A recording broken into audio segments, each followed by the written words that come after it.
I was sitting in my cardiologist's office for a routine checkup when a photo on his desk caught my eye. The woman in the picture was wearing a red dress, smiling at the camera, and she was my wife. I forced myself to stay calm. When the doctor walked in, I pointed at the frame and casually asked, "Who's that?" His entire face lit up. "My fiancée," he said proudly. "We're getting married this November." My heart nearly stopped, because my wife had left home less than an hour earlier, after kissing me goodbye. If you found your way here today, I'm more grateful than you know. Tell me in the comments, what city, what country are you joining from? Let's see how far this story travels. Please note, some elements of this story are fictional, crafted to entertain and to teach. Any resemblance to actual names or locations is coincidental, but every message woven into it was written with you in mind. I have spent 40 years of my life studying molecules' chemical bonds and the invisible structures that hold the world together. I have published more than 90 peer-reviewed papers, built a company from a single basement laboratory into one of the most respected biotech firms on the East Coast, and stared down the kind of professional failures that would have broken a younger man clean in half. But nothing, not one moment in 4 decades of science, prepared me for what I saw sitting on a doctor's desk on a quiet Monday morning, the 3rd of March, 2025. It was just past 9:30 when I walked into Webb Cardiology on the 12th floor of Meridian Medical Center in Boston. The waiting room smelled the way it always did, antiseptic, and faintly of lavender from the small diffuser Marcus kept near the reception window, because he once told me it lowered patient anxiety before difficult conversations. I had been coming here every 6 months for 6 years. The receptionist knew my name without looking at her screen. The chairs were the same soft charcoal gray. The framed print of the Charles River in autumn still hung slightly crooked above the magazine rack, exactly as it had the very first time I walked through that door back in the fall of 2019. I was 68 years old, in good health for my age, and genuinely in a fine mood. 3 weeks earlier, I had completed the most significant research of my career, a synthetic bioactive compound with applications in targeted cancer therapy that I believed could change the way the disease was treated at the molecular level. The formal public announcement was already scheduled for that coming November. Everything for the first time in years felt like it was exactly where it was supposed to be. Marcus's assistant, a young woman named Diane who always offered me coffee before I could ask, waved me through to the examination room with a warm smile. "Dr. Webb is just finishing up with another patient, Dr. Foster. He'll be right with you." I settled into the chair beside the examination table and did what I always did while waiting. Let my eyes move around the familiar room. The diplomas from Johns Hopkins and Mass General, the anatomical poster of the human heart with its color-coded chambers, the small bookshelf lined with cardiology journals, a potted succulent on the windowsill that had somehow survived 6 New England winters, and then on the left corner of his desk, next to his monitor, a silver picture frame. I noticed it because the mid-morning light from the window struck the frame at exactly the right angle, catching it like a signal mirror. A reflex made me glance over, and then I stopped glancing and started staring, because the woman in that photograph was wearing a red dress standing in front of a hillside blazing with gold and amber autumn leaves, laughing at whoever was behind the camera, and I knew that laugh. I knew the way her chin tilted up when something genuinely struck her as funny. I knew the small scar at the edge of her left eyebrow from a fall she told me had happened when she was 9 years old. My chest did something I can only describe as a full lurching stop. That was my wife. The door opened, and Marcus Webb walked in, 52 years old, broad-shouldered, carrying his tablet, with the easy confidence that good cardiologists develop after years of delivering news that required patients to trust them immediately. He looked up with the warm professionalism he reserved for people he genuinely liked. "William." He extended his hand and I shook it.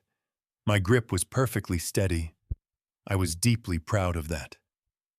Blood pressure readings have looked great this quarter. How's the sleep been? Better, I said. Completely even. Unremarkable. Marcus, the photograph on your desk. I gestured toward the silver frame with what I hoped looked like nothing more than idle curiosity. The woman in the red dress. Who is she? Marcus Webb's entire face transformed. Not in a guilty way, not the way a man looks when something has been exposed. He looked exactly the way a man looks when someone asks about the single best thing that has ever happened to him. His eyes went soft and warm, and a slow, wide smile spread from one side of his face to the other. "That's Victoria," he said, reaching over and tilting the frame slightly so we could both see it better. His voice carried that particular tenderness that a grown man reserves for someone he cannot quite believe is real. "My fiancée. We got engaged 4 months ago back in November. I keep meaning to mention it to people we're planning the wedding for late this autumn." My fingers closed around the armrest of the chair. Not tightly enough for him to notice. Just firmly enough to give the feeling somewhere to go besides my face. "She's beautiful," I said. "She really is." Marcus set his tablet down and settled onto his stool, that smile still holding. "I know what you're probably thinking, bachelor cardiologist at 52, completely set in his ways, figured he'd missed the window entirely. And honestly, William, I had. But then I met Victoria at a charity gala in Cambridge last January, and she just completely rearranged everything."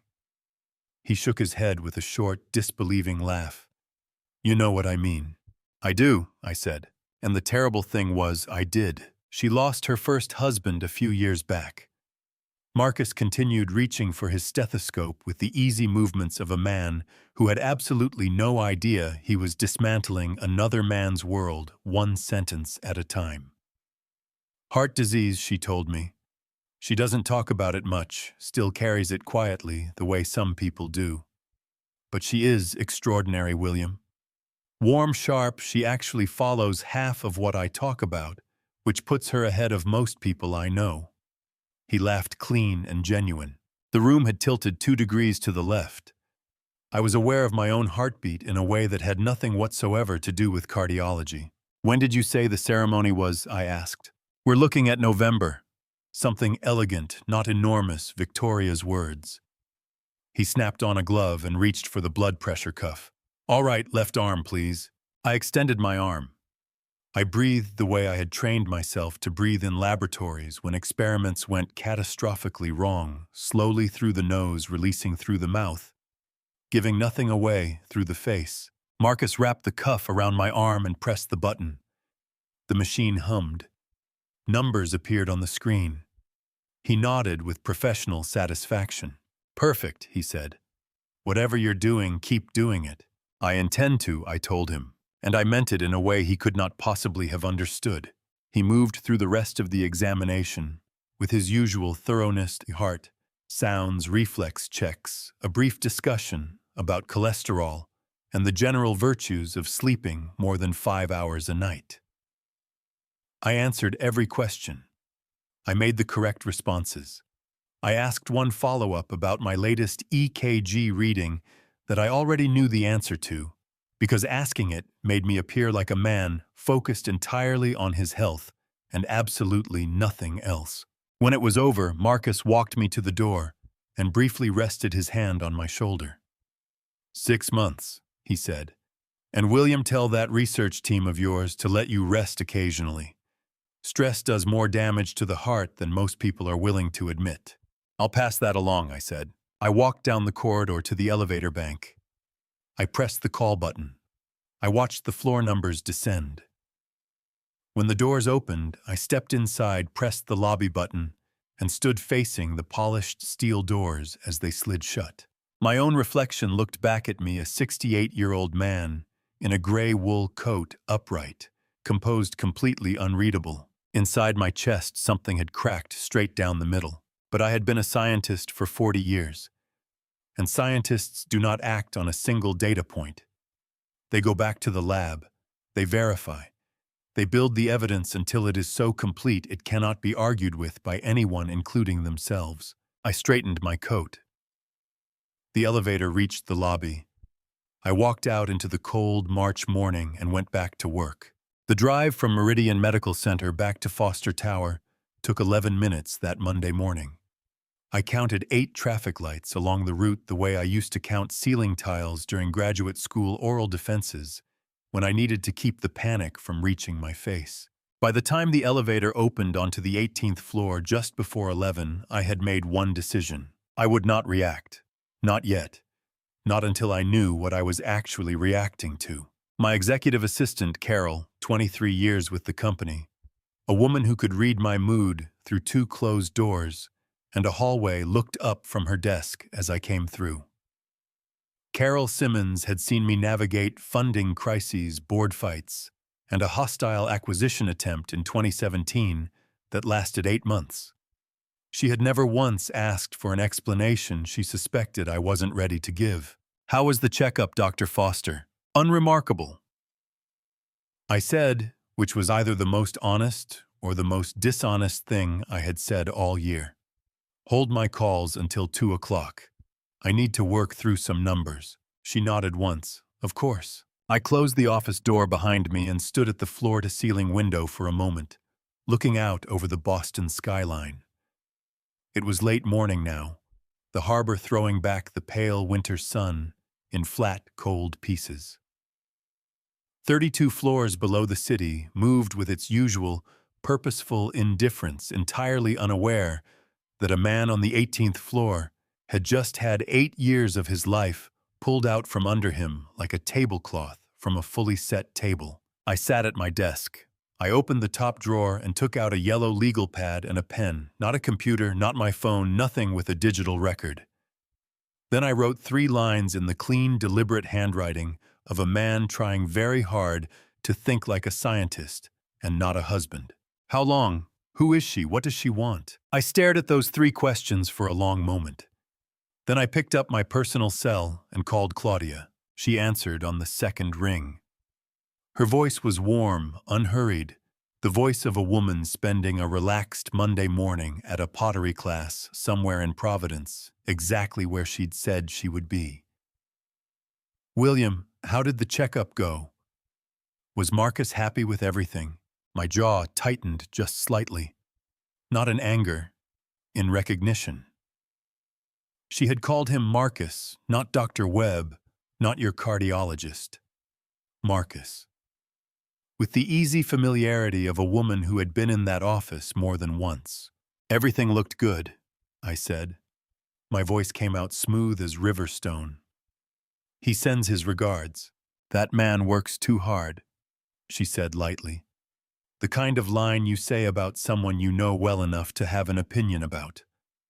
"Are you heading straight back to the office?" "Already back. Quarterly review at 3. Don't forget to eat lunch." A small, fond laugh. "You get so focused, William. You forget you're an actual human being." "I won't forget," I said. "Good." The comfortable pause of a long marriage. "I'll be home by 7. I was thinking lamb chops. You always sleep better after a real dinner." "That sounds wonderful," I said. "I'll see you at 7. I hung up. I set the phone face down on the desk. Then I looked at my 3 questions and pressed the pen to the pad hard enough to leave an indent on the page beneath, and wrote a 4th line. She called him by his first name. I turned to my desktop computer and opened the Foster Biosciences internal administration portal. Not the financial dashboard, not the project management system. I navigated directly to the network access logs, the system that recorded every login, every file access, every credential use across the entire company, infrastructure time-stamped and archived automatically. I had built this company from a single room. I knew every system in it. I pulled up the access history for account C.Foster, a courtesy login I had personally approved 18 months earlier so that Claudia could access the company's shared calendar and public research summaries when she attended events on my behalf. Donor dinners, ribbon cuttings, the kind of representational functions a founder's spouse was occasionally expected to handle gracefully, which Claudia always did. The log loaded. 43 entries over 14 months. I leaned forward. The early entries were exactly what I would have expected. Calendar system, the public portal, standard access times during business hours. Then starting 8 months ago, the file paths changed. They pointed deeper into the directory structure, into the research subdirectory, into folders that carried restricted access classifications that a courtesy account had absolutely no business reaching. My hands went very still on the keyboard. I scrolled to the final entry. February 12th, 2025. 3 weeks ago on a Wednesday afternoon at 2:47 p.m. While I had been presenting at a department budget meeting 1 floor above. File path research / compound B / synthesis _ series _ final. File size downloaded 847 megabytes. I pushed back slowly from the desk, the exact way you step away from a laboratory bench when a reaction has produced a result too significant to touch before you've fully processed what it means. 847 megabytes. The complete compound B synthesis series. 11 years of research. The most valuable intellectual property Foster Biosciences had ever produced, downloaded in a single session by a courtesy account that should never have been able to reach it. My phone buzzed on the desk. A text from Nathan, my son, 39 years old, a corporate attorney in Back Bay, who had been trying to tell me something about Claudia for the better part of 3 years. I had listened to him with the patient, slightly condescending tolerance of a father who believed his adult child was letting old resentments cloud an otherwise good mind. "Dad, you doing okay? You called last night and didn't really say anything." I looked at the message. I looked at the access log. Outside the window, a flock of starlings crossed the pale Boston sky in that drifting, synchronized way that looks effortless from a distance and is up close a constant negotiation between instinct and physics. I typed back, "I'm fine. Are you home tonight?" His reply came in under 40 seconds. "Yes. Is everything all right?" I thought about how to answer that honestly without answering it at all. "I'll come by around 8, I typed. "There's something I need to think through out loud." I set the phone down. I looked at the 4 questions on the legal pad. Then I folded the page in half and in half again and placed it in the inside breast pocket of my jacket, close enough to feel against my chest every time I moved. A soft knock at the door. Carol's voice steady as always. "Dr. Foster, your 2 o'clock confirmed," and Mrs. Foster called the main line. She wanted to know whether you'd prefer the lamb with rosemary or garlic tonight. Something moved through my chest that had no clean scientific name. Something that lived in the narrow space between grief and irony. "Rosemary," I said. "Thank you, Carol." The door clicked shut. I straightened the legal pad, opened the quarterly review file, and began to read. Because that was what a scientist did when the data was still incomplete and the variables were not yet fully mapped. I kept working. I kept my expression neutral. I kept my hands absolutely steady, and I did not move not 1 inch until the evidence was airtight. Nathan's apartment in Back Bay smelled like strong coffee and old law books, the particular combination of a man who worked late and thought even later.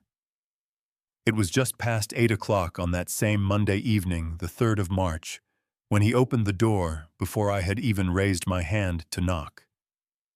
My son, 39 years old, a corporate attorney with sharp eyes and a sharper instinct for things people were trying not to say, took one look at my face and stepped back to let me in without a single word of greeting. "Dad." His voice was careful the way it got when he was reading a room. "You look like you haven't blinked since this morning." "I've blinked," I said, "occasionally." He almost smiled. "Almost. Sit down, I'll get you coffee." Nathan's living room was exactly what you'd expect from a man who spent his days buried in contracts, clean, organized, every surface clear, except for the things that needed to be there. 2 framed photographs on the bookshelf, one of his mother who had passed when he was 19. One of the two of us at his law school graduation, both of us grinning like we'd gotten away with something. He came back from the kitchen and set a mug in front of me. Then he sat across the table, wrapped both hands around his own cup, and looked at me the way he'd been looking at me for 3 years, like a man waiting for a door to finally open. "Marcus Webb," I said. "My cardiologist." "Do you know who he is?" Nathan's jaw tightened almost imperceptibly. "I know the name. He showed me a photograph today. A woman he called his fiancée." I picked up the mug but didn't drink from it. Her name, he said, was Victoria. The color shifted in Nathan's face, not dramatically, not the way it would in a movie. Just a quiet draining like the sun going behind a cloud. He set his coffee down slowly. "Dad, her name is Claudia," I said. "She has been my wife for 8 years, and she apparently told this man that she is a widow." Nathan closed his eyes for exactly 3 seconds. When he opened them, they were glassy with something that looked uncomfortably close to relief, the devastating kind. Comes not from good news, but from finally being believed. His hands, I noticed, were trembling just slightly against the table. "I tried to tell you," he said, and his voice cracked on the last word in a way that my son, composed, controlled Nathan never let happen. "Dad, I tried 3 times, 3 separate times in 3 years. I know." The words sat like stones in my mouth. "I know you did. You told me I was being paranoid." He wasn't accusing me, his voice was too tired for accusation. He was just stating facts the way attorneys did when the outcome was already decided. "You told me I needed to give her a fair chance. You said—" He stopped, pressed his fingers against his forehead. "You know what? It doesn't matter what you said. What matters is what I found." He stood up abruptly and walked down the hallway to his home office. I heard a drawer open and close. When he came back, he was carrying a manila folder so thick it had been held together with 2 rubber bands. He set it on the table between us with a sound that felt final. 3 years, he said. "I started keeping records 3 years ago because I knew no one was going to believe me without them." I pulled off the rubber bands and opened the folder. Inside was a meticulous, methodical archive, the work of a lawyer who understood exactly what kind of evidence held up and what kind fell apart. Printed photographs, time-stamped transaction printouts, handwritten timelines cross-referenced with dates I recognized from my own calendar. A list of names I didn't recognize accompanied by question marks. "The top section," Nathan said, leaning forward and pointing with one finger, "is financial. She's been moving small amounts, nothing large enough to trigger automatic flagging, but consistent, regular intervals always from different accounts." My throat felt like I'd swallowed gravel. "How much?" "That I can see, roughly 60,000 over 2.5 years. He paused. "But Dad, I'm a corporate lawyer, not a forensic accountant. I only found what I could access legally. There could be more." I turned to the photograph section. There were 11 of them printed in sharp color. Claudia at restaurants I had never been to. Claudia at a parking garage near Cambridge on a Tuesday afternoon in January of last year, getting into a car I didn't recognize. And then one that stopped my hand mid-page. Claudia at dinner. A candlelit table at an upscale restaurant in Cambridge. Across from her, a man whose profile I recognized with the particular gut-dropping clarity of someone who had been in that man's examination room just 12 hours ago. Marcus Webb. 14 months ago. On the exact evening I had been presenting a keynote address at a biotech conference in London, which Claudia had declined to attend because she said she had a migraine. "That one," Nathan said quietly, watching my face, "is from October of 2023. I had someone photograph it from across the street. I know how that sounds."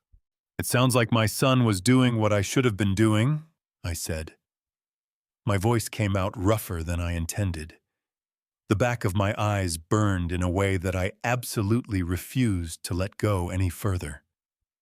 I pressed my thumb and forefinger against the bridge of my nose and breathed through it. Nathan's chair scraped against the floor.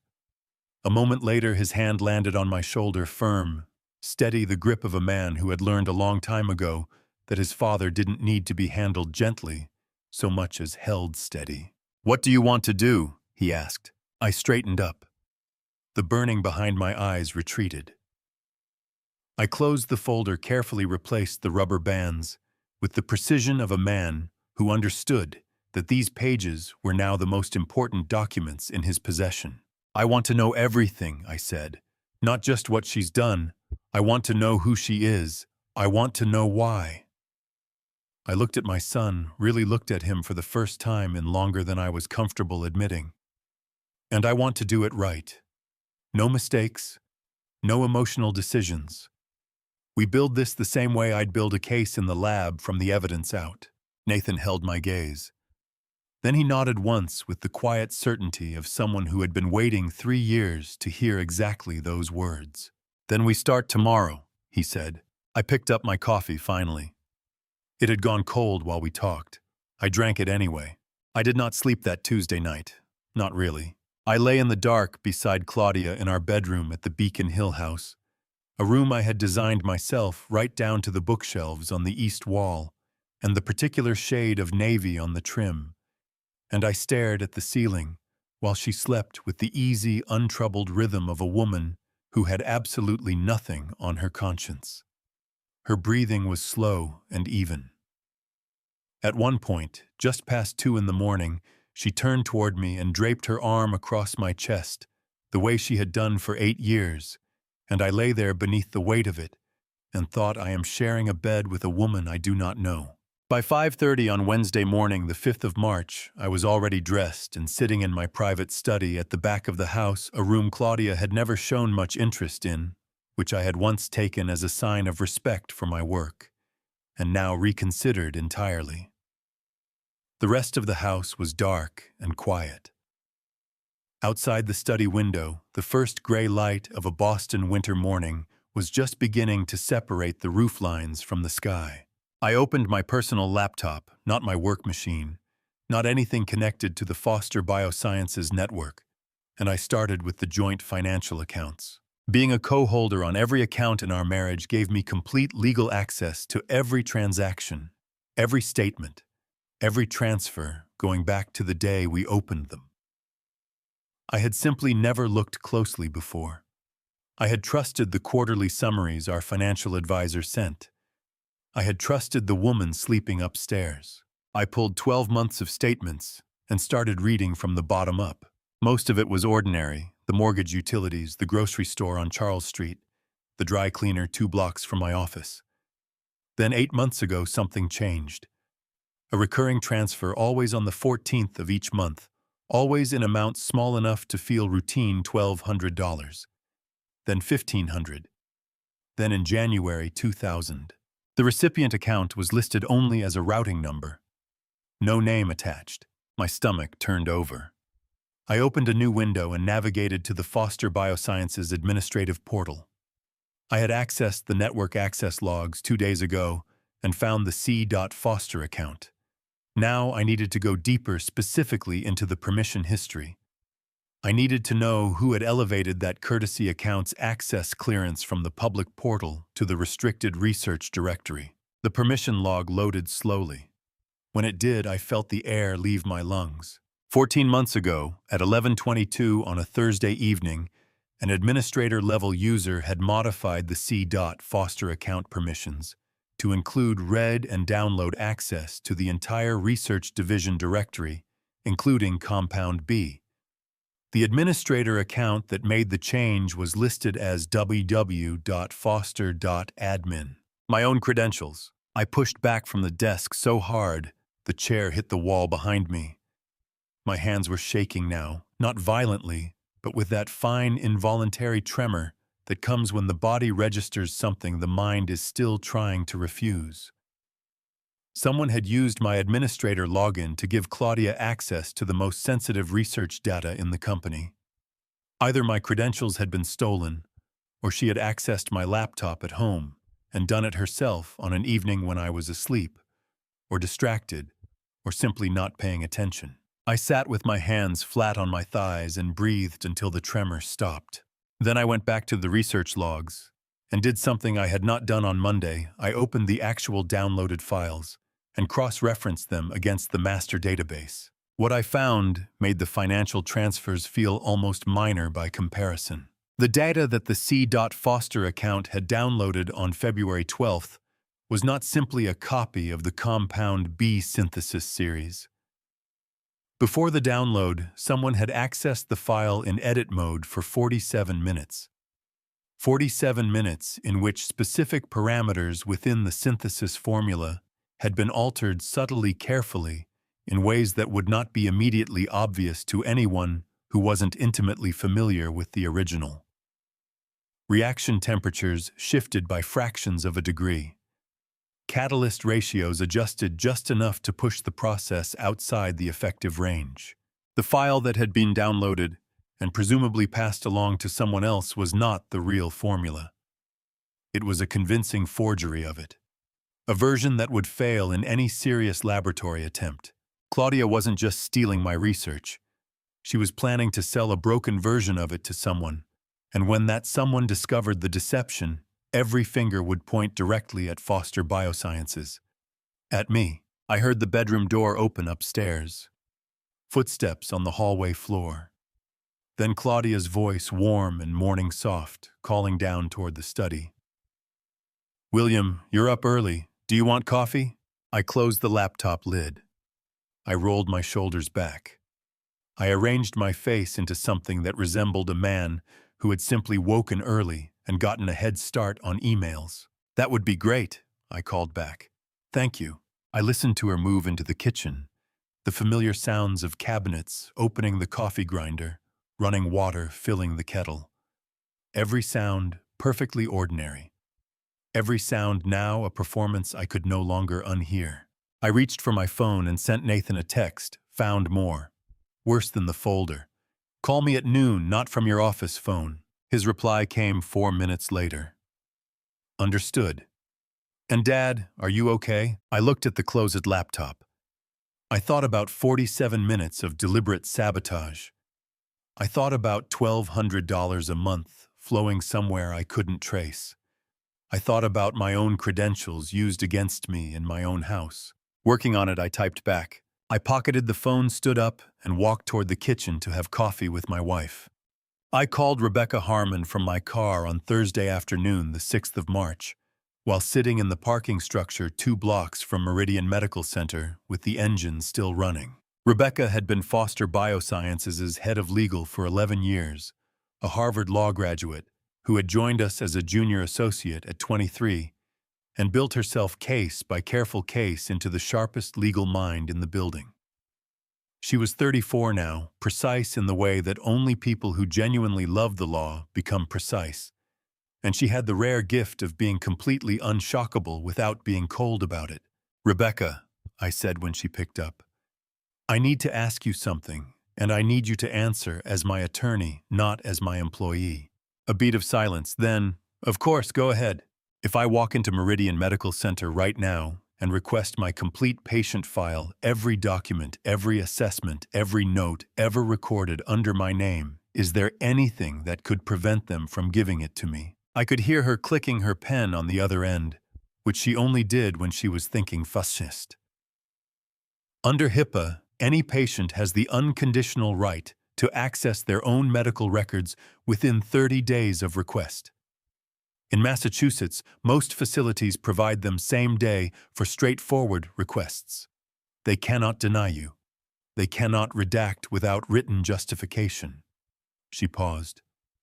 "William, why are you asking me this?" "Because Nathan told me something last night," I said, "about a phone call he received 6 months ago from a hospital administrator. He didn't tell me at the time because he had no proof."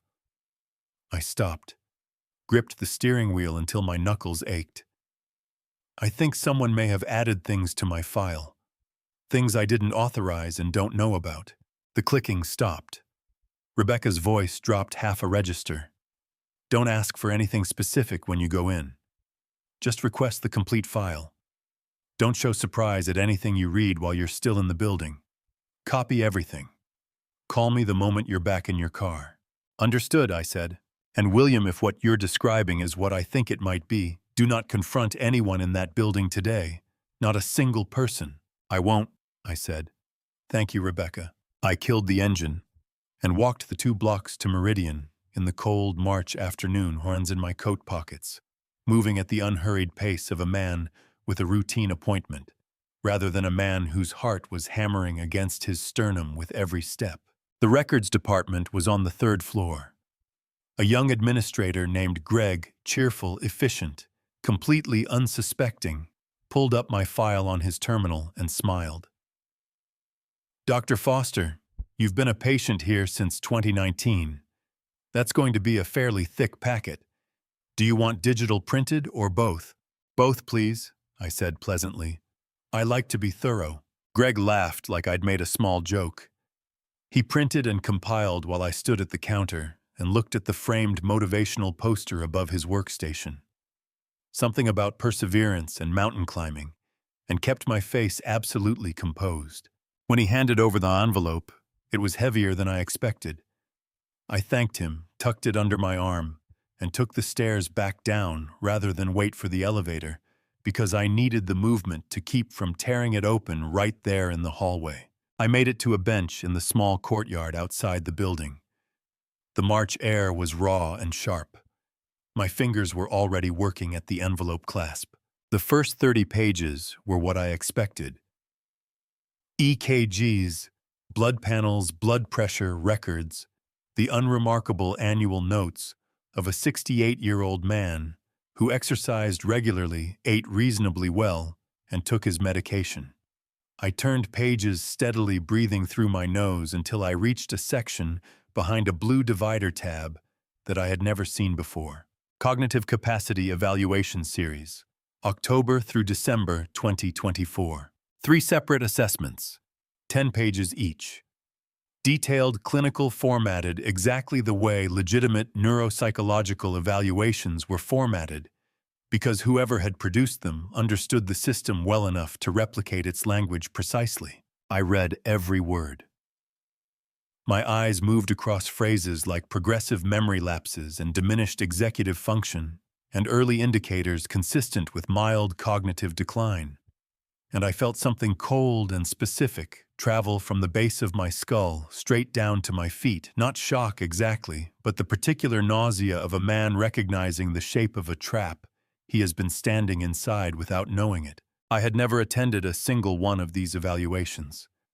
Not in October, not in November, not in December. On the dates listed in this file, I had been in my laboratory and board meetings at my desk. I had been by every verifiable measure entirely myself. But on paper in this building, I had been quietly losing my mind for 3 months. I turned to the final pages of the packet. Behind the evaluations was a partially completed legal form, the kind that required typed entries in specific fields and carried a court filing designation at the top right corner. Petition for legal guardianship, Commonwealth of Massachusetts Probate and Family Court. The petitioner field had been filled in. The name typed there in clean 12-point font was Claudia M. Foster. The section for the proposed ward. The person to be placed under guardianship listed William Arthur Foster, D.O.B., March 14, 1957. My own name, my own birth date, formatted as though I were already incapable of managing my own affairs. The form was incomplete. It was missing the signature of a second evaluating physician and the court docket stamp that would indicate it had been filed. But the structure was there. The foundation was laid. Someone had been building toward this for months, and they had been doing it inside a medical institution I had trusted with my health for 6 years. My hands were shaking so badly by this point that the pages rattled against each other. I pressed them flat on my knees and breathed. In through the nose, out through the mouth, until the shaking stopped. Then I took out my phone and called Rebecca. She picked up before the second ring. "Tell me, They built a file, I said. My voice was steady. I was grateful for that. 3 months of cognitive assessments that I never took signed by physicians I've never met. And there's a partially filed guardianship petition. My wife is listed as the proposed guardian. I heard Rebecca draw a sharp breath that she tried to suppress. The form is incomplete. It needs a second physician's signature and a court filing, which means it's still in preparation, Rebecca said tightly. William listened to me carefully. Make copies of every single page before you leave that building. Keep the originals on your person. Do not put them anywhere in the house. Already ahead of you, I said. Good. A pause. I could hear her thinking through the phone, fast, sharp, building the legal architecture in real time. I'll see you tomorrow morning. 6:30, my office. Bring everything. We have a great deal of work to do. I folded the documents back into the envelope and stood up from the bench. My legs felt steadier than they had any right to.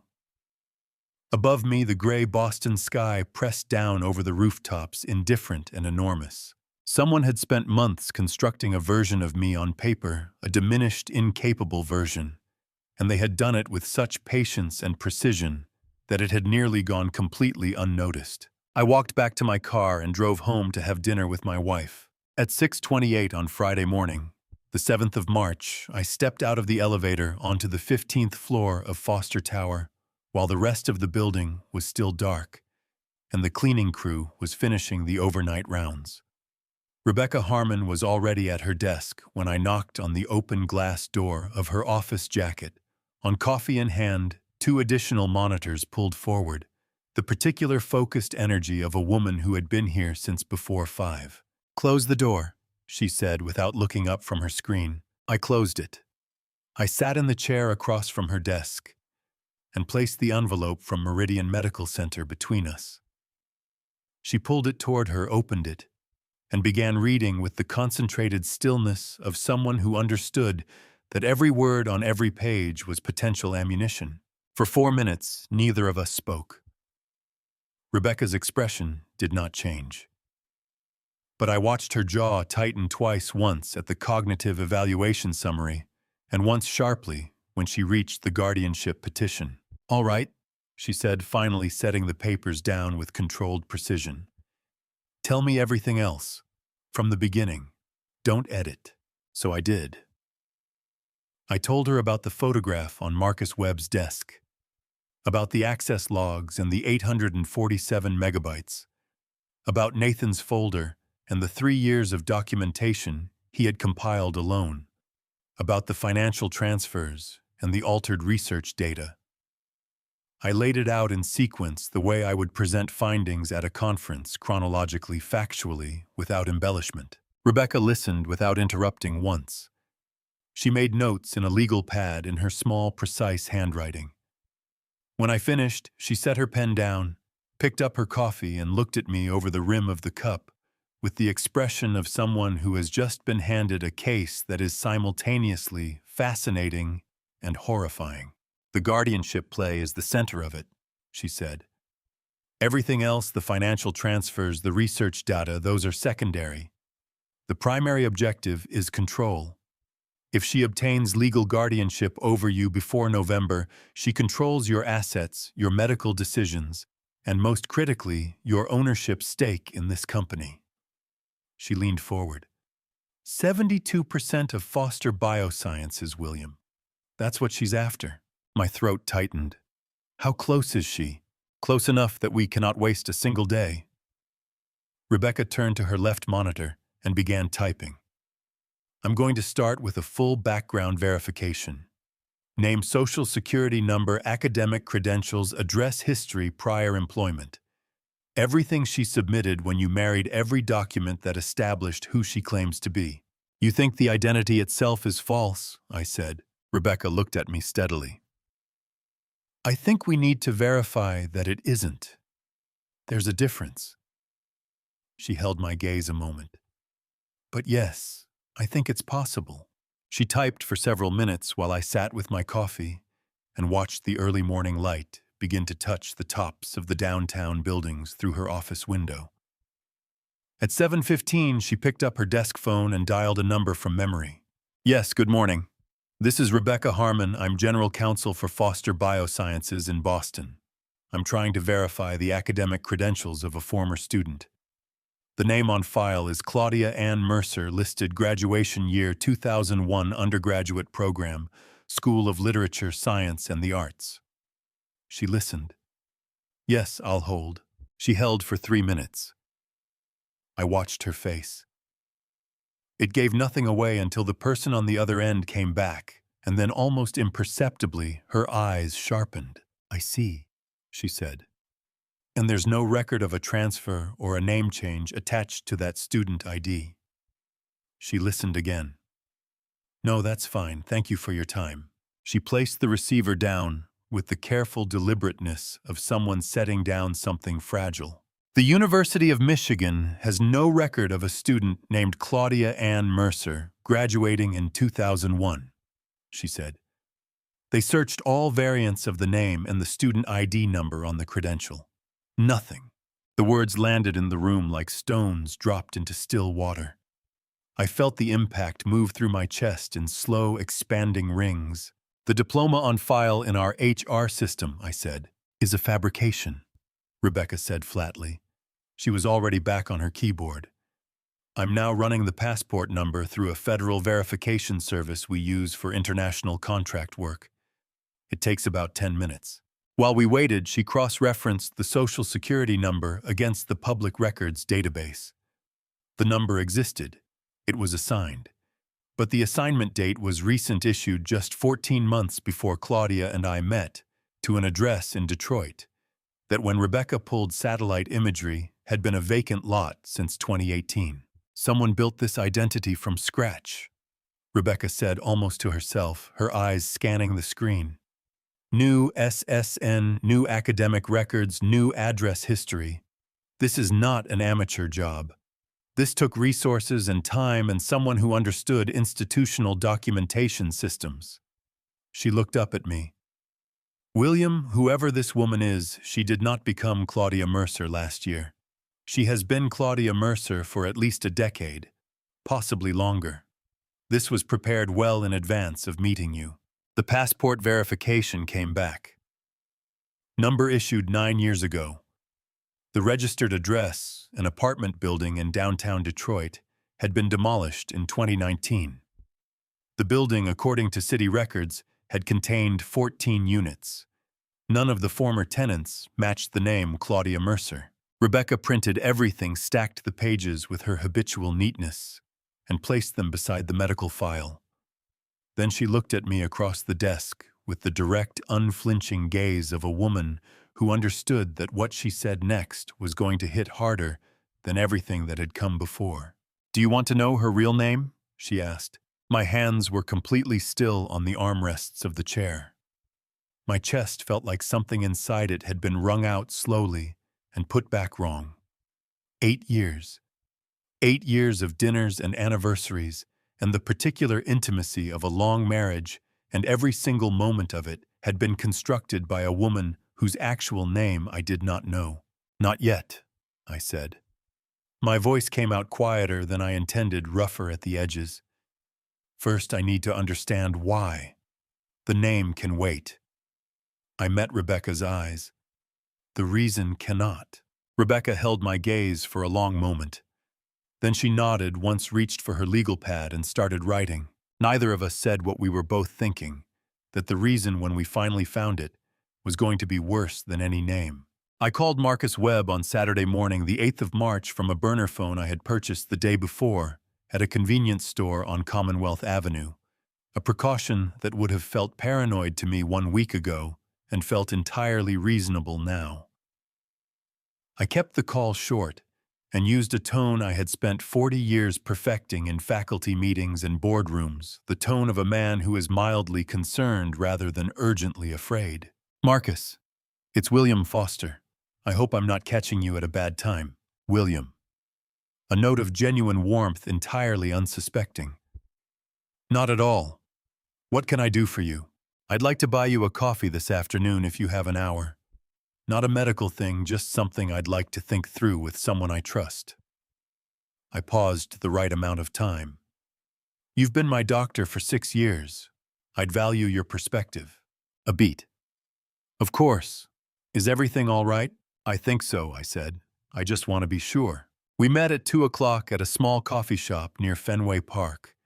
The kind of place with mismatched wooden chairs and a chalkboard menu, and enough ambient noise from the Saturday afternoon crowd that a quiet conversation at a corner table would go completely unheard by anyone 3 feet away.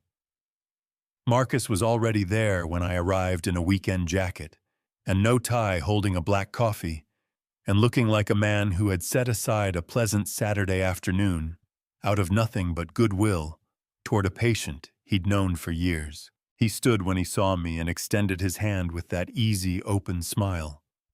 "William, you look well." "Thank you for coming," I said. I sat down across from him and placed my leather document folder on the table between us, but did not open it yet. I ordered a coffee I did not intend to drink, and then I asked the question I had been holding since Saturday morning. "Marcus, how much did Victoria tell you about her life before she met you?" Something shifted in his expression, not alarm, not yet, just the slight recalibration of a man who had expected a different kind of conversation. "Quite a bit, actually. She's very open." "Why? Did she tell you about her first husband?" "She did." His voice gentled the way it did when he was discussing something delicate. "She told me he passed away from heart disease about 7 years ago. She said it was a very difficult time for her." He tilted his head slightly. "William, where is this going?" I opened the document folder. I took out the first item, a certified copy of a marriage certificate issued by the Cook County Clerk's Office in Chicago, Illinois, dated September 14th, 2016, and placed it on the table in front of him. Marcus looked down at it. I watched his eyes move across the names, the date, the official seal. His coffee cup stopped halfway to his mouth. "The man listed as the groom," I said, "is me." Marcus set his cup down with a small, careful click. His face had gone the color of old paper. "William, the woman listed as the bride." I continued, keeping my voice level and unhurried. "Is the woman you introduced to me on Monday as your fiancée." I placed a second document beside the first, a photograph. The two of us at our 5th anniversary dinner taken by the restaurant manager at our request. Claudia in a blue dress, laughing, her hand in mine. Her name, as far as I have ever known, is Claudia, and as of this past Monday morning, she is still my wife. Marcus Webb was not a man who fell apart easily.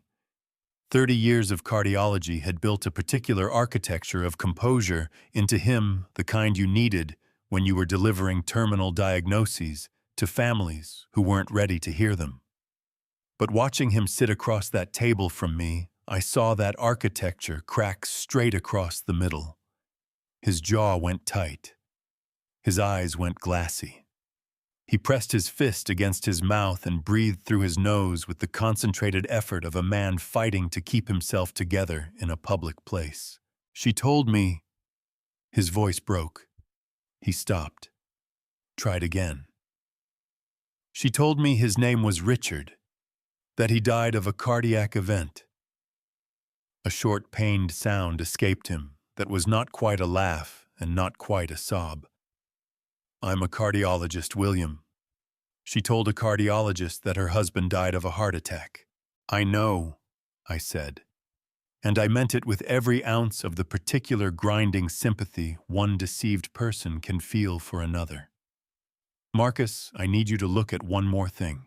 I took out the photocopies from the Meridian Medical Center file, the cognitive capacity evaluations, the partially completed guardianship petition, and laid them across the table. Marcus pulled them toward him.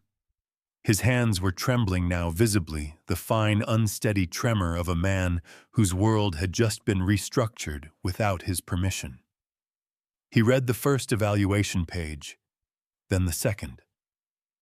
When he reached the signature block at the bottom of the third assessment, he went completely rigid. "That's my signature," he said. His voice had dropped to something barely above a whisper. "William, that is my signature on a document I have never seen before in my life." "I know," I said. "Someone forged." He stopped, pressed both palms flat on the table as if he needed the physical grounding. His eyes were burning now, red at the rims, the look of a man trying furiously not to cry in a coffee shop on a Saturday afternoon. "This is a felony. Forging a physician's signature on a medical evaluation for a legal proceeding, that is a federal crime." "Yes," I said, "it is." Marcus looked up at me across the scattered documents, and for a long moment, the noise of the coffee shop, the espresso machine, the Saturday chatter, the scraping of chairs felt very far away. The grief on his face was raw and unguarded, the kind that comes not just from being lied to, but from understanding fully and suddenly just how completely you believed the lie. "4 years," he said, and his voice cracked on the number. "I have known her for 4 years, William. I was going to marry her." "I know," I said for the third time, because there was nothing else to say that would not make it worse. Marcus pulled in a long, shaking breath. He straightened his spine. He gathered the documents into a neat stack with hands that were still not entirely steady, and looked at me with the eyes of a man who had just decided something. "What do you need from me?" he asked. I picked up my coffee for the first time. "Not yet," I said. "But when the time comes, I'll need everything. Your testimony, your records, your cooperation with whatever legal process follows." I held his gaze. "And I need you to give no indication to her that anything has changed." Marcus nodded slowly. The grief was still there, carved deep, but beneath it something harder had taken shape, the particular resolve of a man who understood. He had been used and had decided with complete clarity what came next. "You have it," he said. "All of it." The 48 hours that followed my meeting with Marcus Webb were the longest of my life, and I say that as a man who once spent 3 consecutive days awake in a laboratory, waiting for a chemical reaction that kept refusing to complete. I drove home from Fenway on that Saturday evening, the 8th of March, parked in the garage beneath the Beacon Hill house, and sat in the car for 4 full minutes before going inside. I needed those 4 minutes. I used them to take apart every emotion I was carrying. The grief, the controlled fury, the ache of watching Marcus Webb's face fall apart across that coffee shop table and fold each one away carefully, the way you secure volatile compounds before entering a space where a single spark could cause irreversible damage. Then I walked through the door and called out, "Claudia, I'm home." She appeared from the kitchen doorway, wearing an apron, holding a wooden spoon, her hair pulled back in the loose way she wore it on weekends. She looked as she always looked, like exactly what she had spent 8 years convincing me she was. "Perfect timing," she said, smiling warmly. "Pasta's almost ready. How was your afternoon?" "Good," I said, hanging up my coat. "Ran some errands, stopped for coffee. You and your coffee." She disappeared back into the kitchen. "Go wash up, 15 minutes. I went upstairs. I washed my hands. I looked at my own face in the bathroom mirror for a moment. 68 years old, a man who had spent a week learning that his entire domestic life was a stage production, and I made myself a promise. Not of revenge, not of anger, just of discipline. I would not move a single piece until the board was completely set. Dinner was by any external measure a pleasant evening. Claudia made linguine with clam sauce. She had learned the recipe, she once told me, from her grandmother in Vermont. I wondered now whether there had ever been a grandmother in Vermont. She poured us each a glass of white wine. We talked about an article she had read about coastal erosion and a museum exhibition she wanted to visit in April. And then somewhere between the pasta and the second glass of wine, she asked, "Has the team finalized the venue for the November announcement yet?" I looked at her across the candlelight. Nothing on her face but pleasant curiosity. "Still deciding between 2 options," I said easily. Probably the Fairmont Copley. Better acoustics for a large presentation. The Fairmont is beautiful, she said. She did not write it down. She did not reach for her phone. She just nodded and took a sip of wine and steered the conversation somewhere else entirely. But I had watched her eyes when I said it, that single precise flicker of attention there, and gone in under a second, the way a camera shutter opens and closes so fast you almost don't see it. She had logged the information, filed it away behind that warm, untroubled smile. I slept or pretended to by 10 o'clock. At 12 minutes past 2 in the morning on Sunday, the 9th of March, I felt the mattress shift beside me. I kept my breathing slow and even, the breathing of a deeply sleeping man. Through barely open eyes, I watched Claudia sit up, reach for her phone on the nightstand, and swing her legs silently over the side of the bed. She padded to the window in bare feet, her back to me, her shoulders curved slightly inward over the glowing screen. Her thumbs moved rapidly, a message then another. Then she stood reading whatever came back, and I saw from across the dark room her shoulders drop just slightly, not in relief, but in the focused, private satisfaction of someone who has received confirmation of something important. She came back to bed at 2:26. I know the exact time because I had been watching the nightstand clock with the fixed attention of a man who understood that every detail was now evidence. The next morning, Monday, the 10th of March, I waited until Claudia left for what she said was a gallery opening in the South End. The moment her car left the driveway, I went to her study on the second floor. I did not go through her drawers. I did not touch her computer. I had promised myself I would not do anything that could be characterized as illegal search because I needed every advantage I had to remain clean. But her study desk was not locked, and the notebook lying open on the surface, a slim, leather-covered thing she used for what she called her personal scheduling, was visible from the doorway without me needing to enter the room or touch a single thing. 2 lines written in her precise, elegant hand on the page that lay open. T. Waverly confirmed meeting mid-October. 80 million pending final documentation. I stood in the doorway with my hand on the frame and felt the cold, specific clarity of a man who has just found the last piece of a puzzle he hoped would never be complete. Thomas Waverly, $80 million, pending final documentation. I took out my phone, typed the name, and walked back downstairs. I did not know who Thomas Waverly was yet, but $80 million was not a number that appeared in a private notebook by accident, and mid-October was not a casual deadline. Somewhere beyond the walls of this house, a third person had been drawn into whatever this was, and they almost certainly had no idea what they were walking toward. Before I reveal what was hiding inside that contract, an $80 million deal with my name nowhere on it, drop a 9 in the comments, so I know you're still with me. Every number tells me you're here, and that means everything. And a quick reminder, the story ahead contains some fictional elements built for reflection and storytelling. If that's not for you, this is a good place to step away, no hard feelings at all. Rebecca was already on her second coffee when I walked into her office on Tuesday morning, the 11th of March at 7:45. Nathan was there too. He had driven in from Back Bay before sunrise, still wearing his overcoat, a legal pad already open on his knee.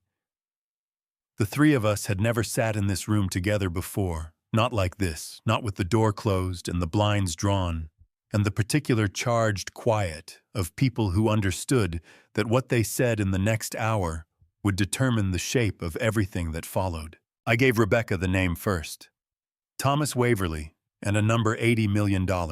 She typed without asking me to repeat it. Nathan looked up from his legal pad with his pen hovering. "Where did you get this?" Nathan asked. "Her study. Monday morning." A notebook open on the desk. 2 lines. I sat down across from Rebecca and watched her screen. Mid-October meeting confirmed. 80 million pending final documentation. Nathan let out a breath through his teeth, a sharp, controlled sound that from my son meant the same thing a slammed door would mean from anyone else. She's moving faster than we thought. She's always been moving faster than we thought, I said. We just didn't know the race had started. Rebecca pulled up a search and began working with the focused, rapid efficiency that had made her indispensable to this company for over a decade. Her fingers moved across the keyboard, the way a surgeon's moved across an instrument tray, no wasted motion, no hesitation. Thomas Waverley, she said, reading aloud as she went. 64 years old, founder and managing partner of Waverley Capital Group headquartered in Manhattan. 30 years in biotech and pharmaceutical investment.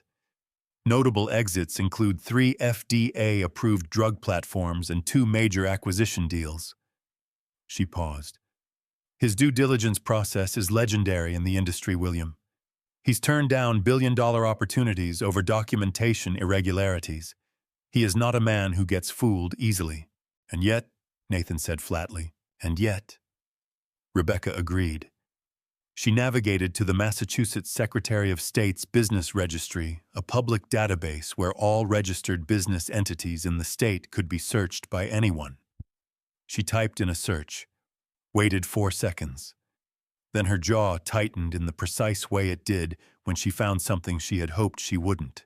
Mercer Foster Holdings, LLC, she said. Registered in Massachusetts 8 months ago. Single registered member and manager. She turned her monitor so I could read the screen directly. Claudia M. Foster.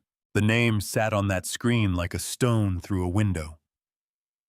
Nathan stood up from his chair, not dramatically, just the involuntary movement of a man whose body needed somewhere to put the anger his face wasn't showing.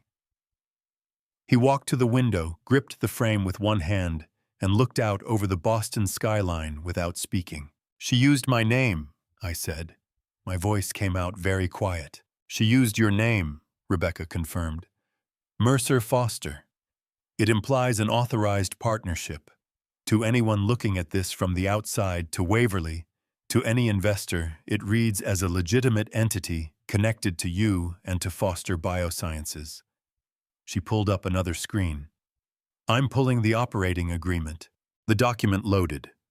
47 pages of dense legal language establishing the structure, purpose, and authority of Mercer Foster Holdings LLC. Rebecca scrolled while I read over her shoulder, and Nathan came back to the desk, his hand still tense at his side. The stated purpose of the LLC was the licensing and commercialization of a proprietary bioactive compound, described in language that matched almost word for word the internal summary documents from Foster Biosciences' research division. The managing member was identified as Claudia M. Foster, described as co-owner and managing director of the underlying intellectual property. Rebecca reached the signature page of the attached investment term sheet.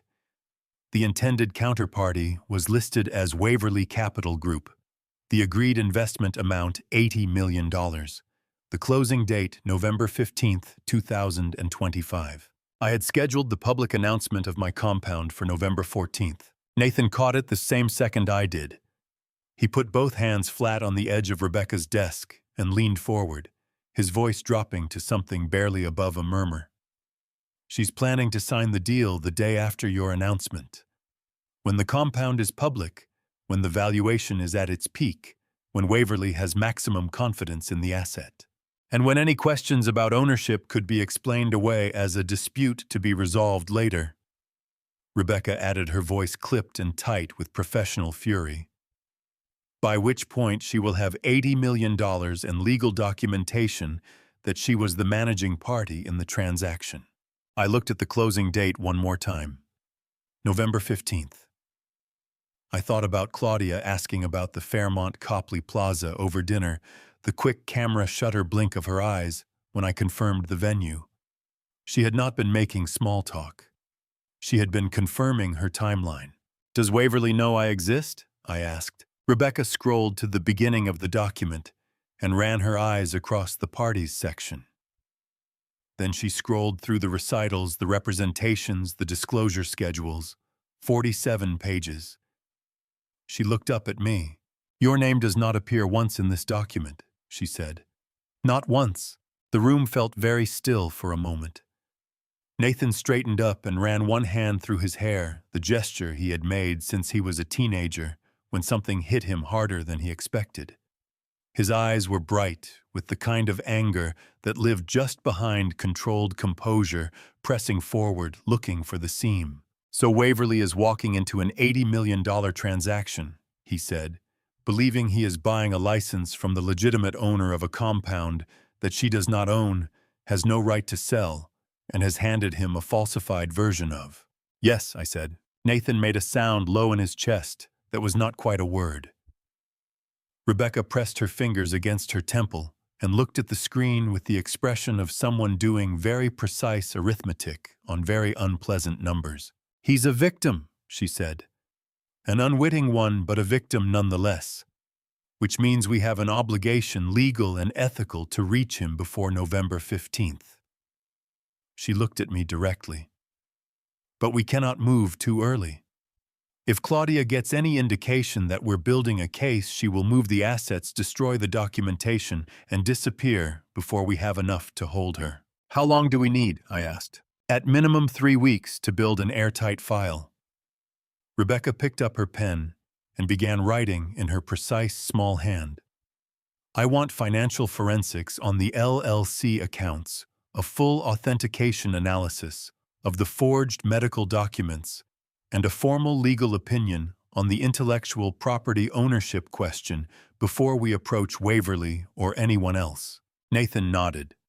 He had calmed himself down to the focused, methodical energy of the attorney. He was the version of my son that had learned to turn anger into precision. "I'll start the IP documentation chain today. We need to establish an unbroken record of William's sole ownership from the first research notes to the current compound." "Good," I said. I looked at both of them, my son and the woman who had been protecting this company's legal interests for 11 years, and felt something move through my chest that was not grief and not rage, but something older and quieter. Gratitude, maybe. The particular kind that comes when you realize you are not standing alone in the dark. 2 weeks, I said. Then we take it apart. There are 2 places in the world where I think with complete clarity. One is my study at home. The other is the basement laboratory at Foster Tower, the original lab built with my own hands in 2003, where the first notes on Compound B were scratched onto a legal pad long before anyone believed it would amount to anything. On Wednesday evening, the 12th of March, I rode the elevator down to the basement just after 9 o'clock. I had been working through the data comparison for nearly 2 hours when I found it the thing that shifted everything from theft into something with a much uglier name. I picked up my phone and called Nathan. He answered on the second ring, his voice alert in the way it got when he was running on adrenaline rather than sleep. "Dad, what's wrong?" "I need you and Rebecca here," I said. "Now. Not tomorrow morning. Now. Bring her if she'll come. A beat. We'll be there in 30 minutes. They arrived at 9:52, Nathan still in his work clothes from the day, Rebecca in a dark coat over what was clearly a hastily grabbed sweater, her hair down instead of pinned, a leather notebook already in her hand. I met them at the basement elevator and walked them back through the lab without preamble. Rebecca looked around at the steel benchtops, the equipment, the whiteboard covered in notation, with the quiet attentiveness of someone cataloging an unfamiliar environment. "I've never been down here before," she said. "Nobody comes down here unless I invite them," I said. "That's the point." I pulled up the comparison analysis on the encrypted laptop and turned the screen so they could both read it. Nathan leaned in first, his eyes moving quickly across the columns of numbers. Rebecca came around to the other side and studied the data with the focused attention that she gave legal documents, parsing every line before moving to the next. Nathan was the first to speak. "Walk me through it. In plain language. The file Claudia downloaded on February 12th is not a copy of my research," I said. I pulled up the whiteboard notation and pointed with a marker. "It looks like a copy. The file name is identical, The structure is identical, the volume of data is almost identical, but the core synthesis parameters have been altered. Reaction temperatures shifted by fractions of a degree. Catalyst ratios adjusted in the binding stages. I tapped the board. If anyone attempts to synthesize a compound using this version of the data, the reaction will appear to proceed correctly. Initial spectroscopic analysis will look clean, but the molecular structure will be incomplete. In any biological efficacy test, any serious clinical trial, it will fail completely. Nathan straightened up. His jaw was tight, his eyes sharp with the particular anger of a man connecting dots faster than he wanted to. She's planning to sell Waverly a dud. A very convincing dud, I said. One that costs $80 million to discover. Rebecca's pen was moving rapidly across her notebook. And when it fails, she said without looking up, the paper trail leads directly to Mercer Foster Holdings, LLC, which bears your name, and which will have just executed an $80 million transaction representing this compound as a verified commercially viable asset. She looked up at me, then her eyes very direct. William, that is securities fraud and wire fraud under federal statute. The moment Waverly's team documents the failure and traces it back to the sale, every investigator in that room will be looking for the name behind the LLC, your name. I know, I said. This is not just theft. Nathan said, his voice dropping to something low and precise. She is not trying to take your money and disappear. She is trying to burn your reputation down to the foundation and watch it happen from a safe distance with $80 million in her pocket. He pressed his knuckles against the bench. Dad, who does something like this, who spends years building toward this specific outcome. That question landed in the room and stayed there hanging in the cool basement air. I looked at my son, at the fury and the grief fighting each other behind his eyes, and I felt my own chest tighten with the weight of an answer I didn't yet fully have. Someone who wants more than money, I said quietly. Someone who needs me destroyed publicly, not just financially publicly. In front of the scientific community, in front of investors, in front of everyone who has ever respected this company.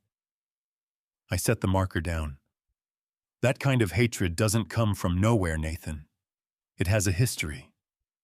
And tomorrow I need Rebecca to find it. Rebecca closed her notebook with a soft snap. I've been running the identity search in parallel threads, she said. The name, her real name, I'm close. I'll have something definitive by Friday morning. Her voice was steady, but her knuckles were white around the pen.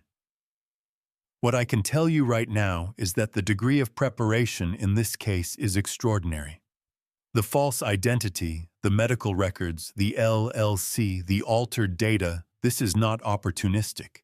This was designed years in advance, possibly a decade. Nathan exhaled sharply, a sound that was almost a laugh, but carried nothing like humor. A decade. He looked at me. She married you knowing exactly what she was going to do.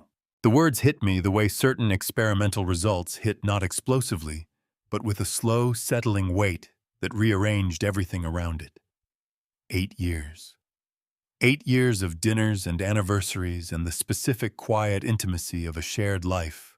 All of it constructed, all of it aimed at this moment like a lens, focusing light until it burned. My eyes stung.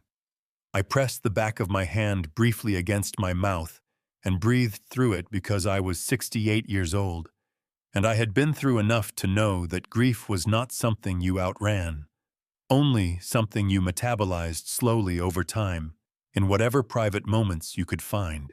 Dad. Nathan's hand landed on my shoulder firm and steady.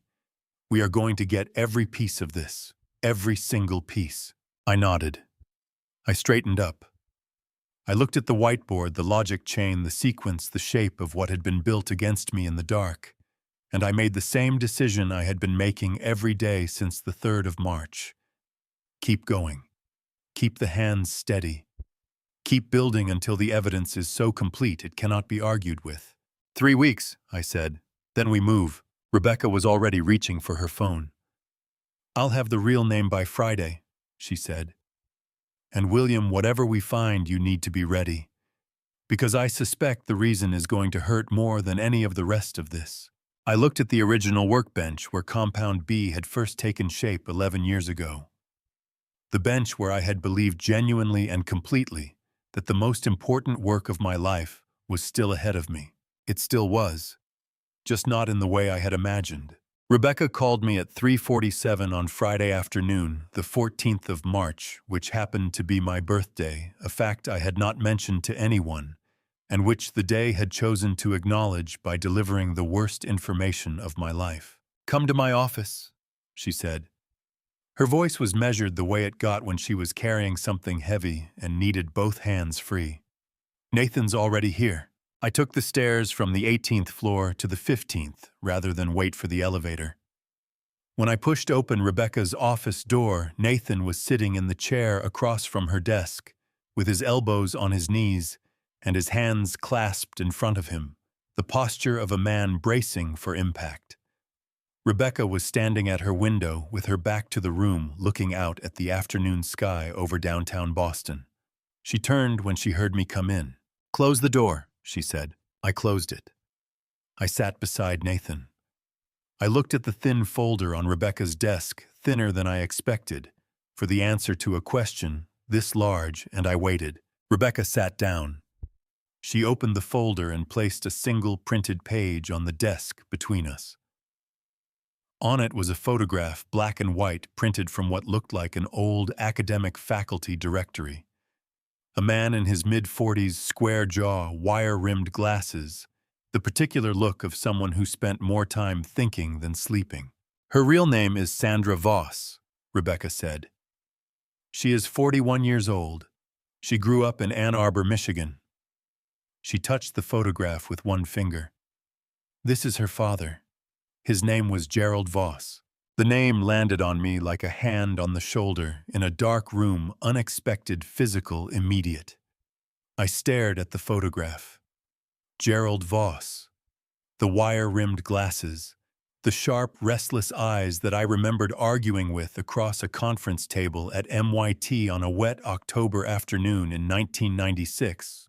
Both of us too stubborn and too caffeinated to concede a single point about polymer bonding structures. "I knew him," I said. My voice came out rough at the edges. Nathan's head turned sharply toward me. "You knew her father. We were at MIT at the same time. Early 90s through 98. I kept my eyes on the photograph. He was brilliant. Difficult, he took disagreement as a personal affront which made collaboration almost impossible. But the mind was extraordinary. I paused. What happened to him? Rebecca turned to the next page. In 1998, Gerald Voss was leading a research project on synthetic compound applications in oncology.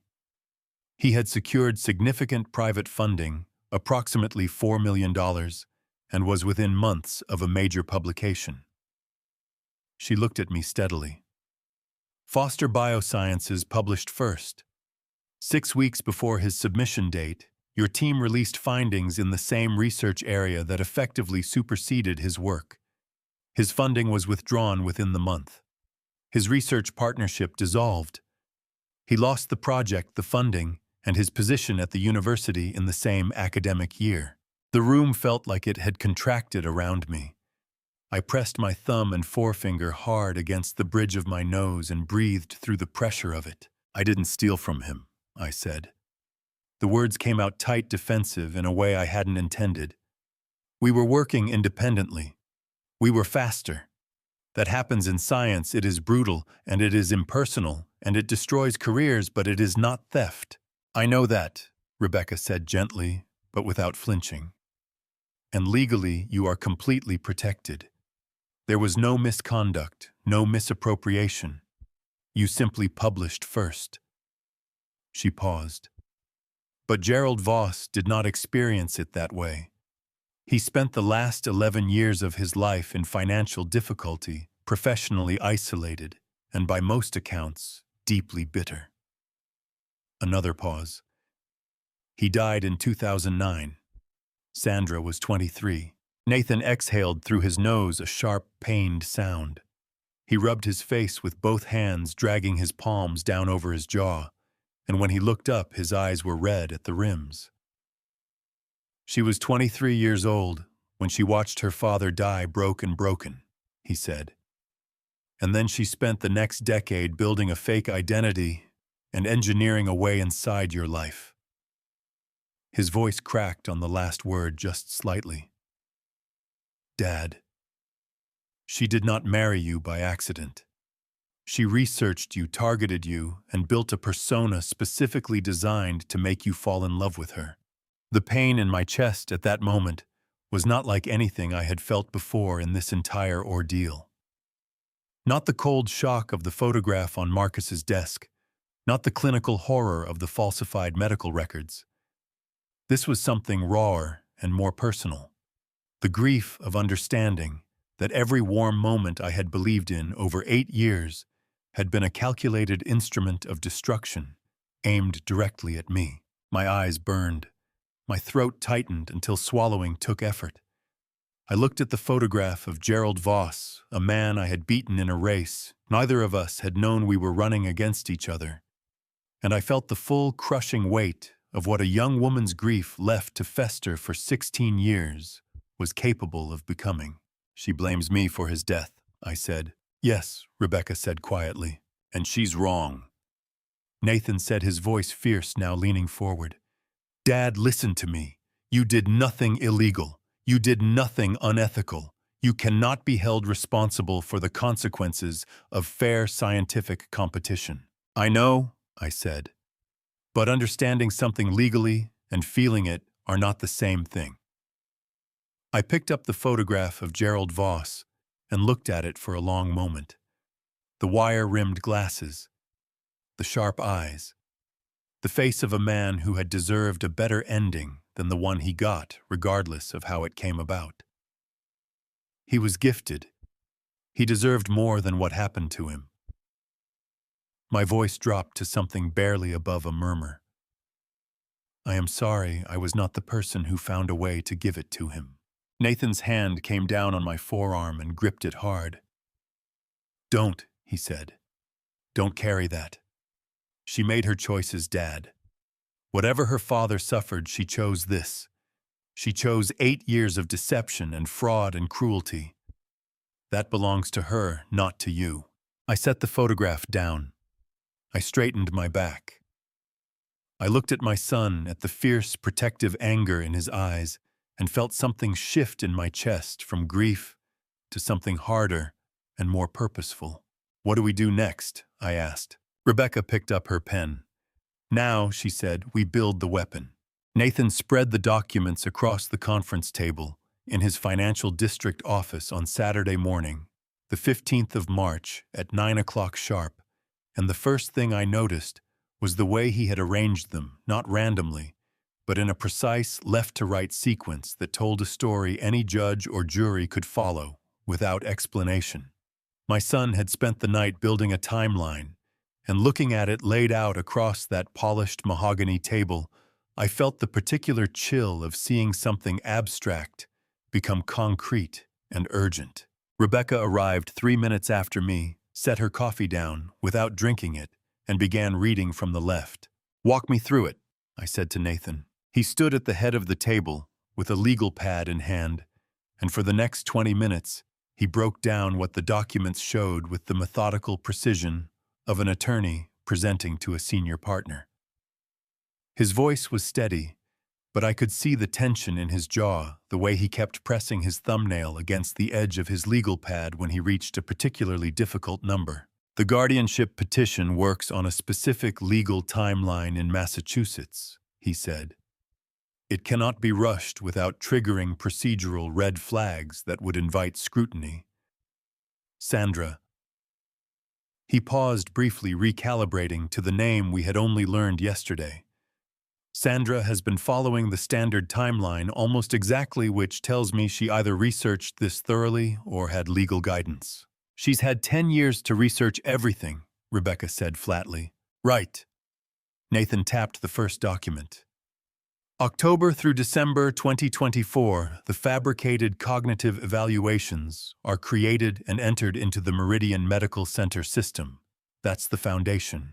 Without those records, there is no petition. He moved to the second document. January 2025, the guardianship petition is drafted. We know it exists because William found the incomplete form in his medical file. He moved right along the table.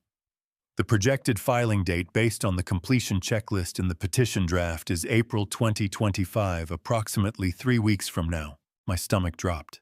3 weeks. 3 weeks. Nathan confirmed, his eyes meeting mine directly. Once it's filed with the probate and family court, it becomes a matter of public record. Every creditor, every board member, every investor in Foster Biosciences will be able to search it. The filing alone, regardless of outcome, creates a cloud over your capacity to run the company. He moved to the next document. Projected hearing date, July 2025. If the petition is supported by 2 physician evaluations and no counter-evidence is presented, the court could grant preliminary guardianship as early as September. Rebecca set down her coffee with a sharp click. Which is 6 weeks before the November announcement, she said. If she holds guardianship over William in September, she controls his decision-making capacity legally.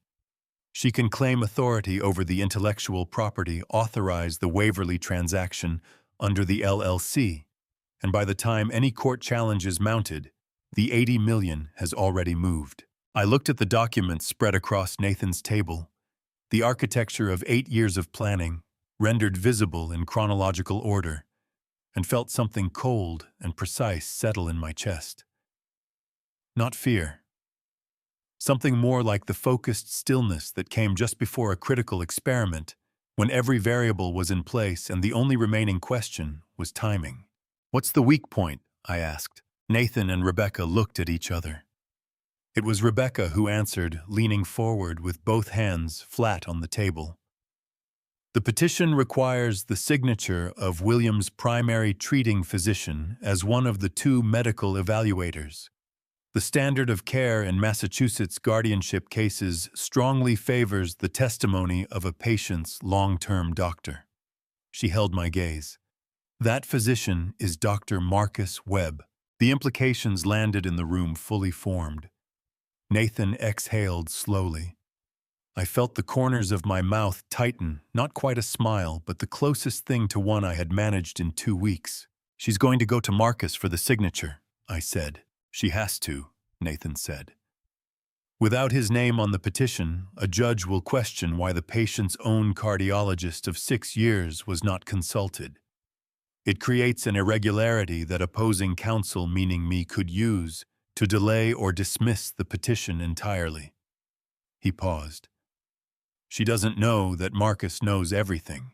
She thinks he's still completely in love with her, I said. She thinks he's 2 weeks away from marrying her, Rebecca said. Which means she will approach him for that signature with complete confidence. She will not be on guard. The 3 of us stood around Nathan's conference table on that Saturday morning in March, and I could feel the shape of the counterattack beginning to form, not from anger, not from vengeance, but from the same patient, systematic logic that had guided every significant decision of my scientific career. You do not dismantle a complex structure by attacking it at the strongest point. You find the load-bearing element, you remove it cleanly, and you let the rest come down on its own. I need to call Marcus, I said. Not yet, Rebecca said firmly, holding up one hand. If you call him now and she sees any change in his behavior, she will accelerate. We need 2 more weeks to complete the evidence file, the financial forensics, the IP documentation chain, the authentication analysis on the medical records. She looked at both of us in turn. We move when the file is airtight, not 1 day before. Nathan nodded slowly. She's waited 8 years, he said. We can wait 2 more weeks. I looked at the documents on the table one last time. the timeline of a plan that had been running in the dark for nearly a decade, finally visible in the light. 2 weeks, I said. Then we take it apart piece by piece. Rebecca picked up her pen and began writing. Nathan began organizing the documents back into their folder, with the careful hands of a man building a case that needed to hold together in court. Outside the floor-to-ceiling windows of Nathan's conference table, the Boston skyline gleamed in the cold March light, entirely indifferent to the war being quietly assembled 30 floors above the street. We had a timeline. We had a weak point. We had 4 people who knew the truth. What we needed now was the patience to use all 3 at exactly the right moment. The week of March 17th was the most disciplined week of my life. Every morning I drove to Foster Tower, rode the elevator to the 18th floor, sat behind my desk, and ran my company exactly as I had run it for 30 years. I attended budget reviews, signed off on department reports, had lunch with the head of our clinical research team on Wednesday, and talked about nothing except protein folding and quarterly projections. Claudia and I had dinner 3 times that week. I asked about her pottery class. She asked about the upcoming announcement. I answered everything with the easy, unhurried calm of a man who had nothing to hide and no reason to rush. Underneath all of it, 4 people were building something with the patience and precision of watchmakers. Rebecca called me on Monday morning the 17th from her direct line, not the company switchboard, which we had agreed to avoid for anything sensitive. I filed the expedited patent application this morning, she said, and I could hear the quiet satisfaction in her voice. USPTO Track 1 Prioritized Examination. It puts Foster Biosciences on record as the sole owner of Compound B's synthesis process as of today's date. If Sandra attempts to execute the Waverly transaction after November 14th, she will be doing so against a registered patent held by this company, not by Mercer Foster Holdings, LLC. I exhaled slowly. How long until it's confirmed? 6 to 12 months for full approval. But the filing date is what matters legally. From this morning, the ownership record exists. A pause. She cannot undo that without us knowing. Good, I said. What about Nathan? He's meeting with the FBI Boston field office this afternoon. He's presenting the identity fraud documentation, the forged medical records, and the wire transfer history from the LLC accounts. They won't move immediately. Federal investigations take time, but getting it on record now establishes the timeline. Another pause. William, once the FBI opens a file, Sandra will eventually know. We have a window, and we need to use it cleanly. Understood, I said. I'm writing to Waverly today. The letter to Thomas Waverly took me 4 drafts over 2 hours. I could not say too much, not yet. Not without tipping our hand. But I needed to create a reason for him to agree to a private meeting before November.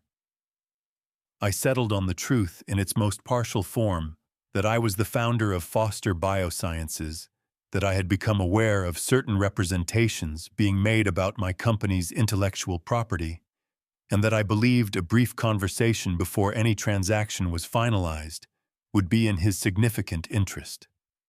I signed it with my name and my title and sent it by registered mail to Waverly Capital Group's Manhattan address.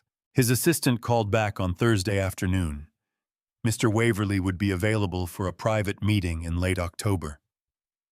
I confirmed without elaboration and marked the date in my calendar in the same handwriting I used for everything else, unremarkable, unhurried, invisible. That Thursday evening, I met Marcus for coffee near Government Center. A different place than Fenway, a different route, a different table near the back. He looked better than he had the week before. The raw, cracked grief of that Saturday afternoon had settled into something quieter and harder, the look of a man who had decided what he was going to do and was at peace with the cost of it. "I've drafted the affidavit," he said, pushing a sealed envelope across the table. "Everything you asked for. My sworn statement that William Foster demonstrated full cognitive capacity at every examination over 6 years. My clinical analysis of the fabricated assessments, the diagnostic language, the testing protocols, the signatures. It's all there. He pressed his fingers flat on the envelope for a moment before releasing it. I also contacted the Massachusetts Board of Registration in Medicine this week, anonymously, about the forged signatures. I looked at him. You didn't have to do that. Yes, I did. His jaw was tight, his eyes steady. My name is on those documents, William. My professional reputation is attached to a fraud I had no part in. This is not only about you. He picked up his coffee and wrapped both hands around the cup, and for a moment the grief surfaced again, just briefly, just enough to see.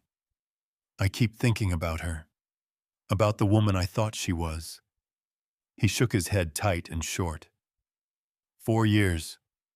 I was going to marry her. I know, I said. Was any of it real? His voice dropped, scraped raw at the edges. Even one conversation, one evening, was any part of her real? I looked at the man across the table. A good doctor, a decent man, a person who had loved someone who did not exist. And I told him the only honest thing I could. I don't know, Marcus. I asked myself the same question every day for 8 years. I still don't have the answer. He nodded, straightened up, took a long breath. What happens next? We wait a little longer, I said, and then we use everything you've given us at exactly the right moment. Marcus looked at me with the eyes of a man who had lost something he could not get back, but had chosen clearly and deliberately what to do with the loss. I'll be ready, he said, whenever you need me. The meeting request arrived on Monday morning, the 7th of April at 8:23, delivered through Foster Biosciences. Formal board notification system, the same secure channel used for quarterly reviews and major corporate decisions. The subject line read, Special Session Leadership and Capacity Review. It was signed by 3 members of the 7-person board of directors. I read it twice at my desk. Then I forwarded it to Nathan and Rebecca with a single line, it's starting. Nathan called back in 4 minutes, his voice tight and controlled.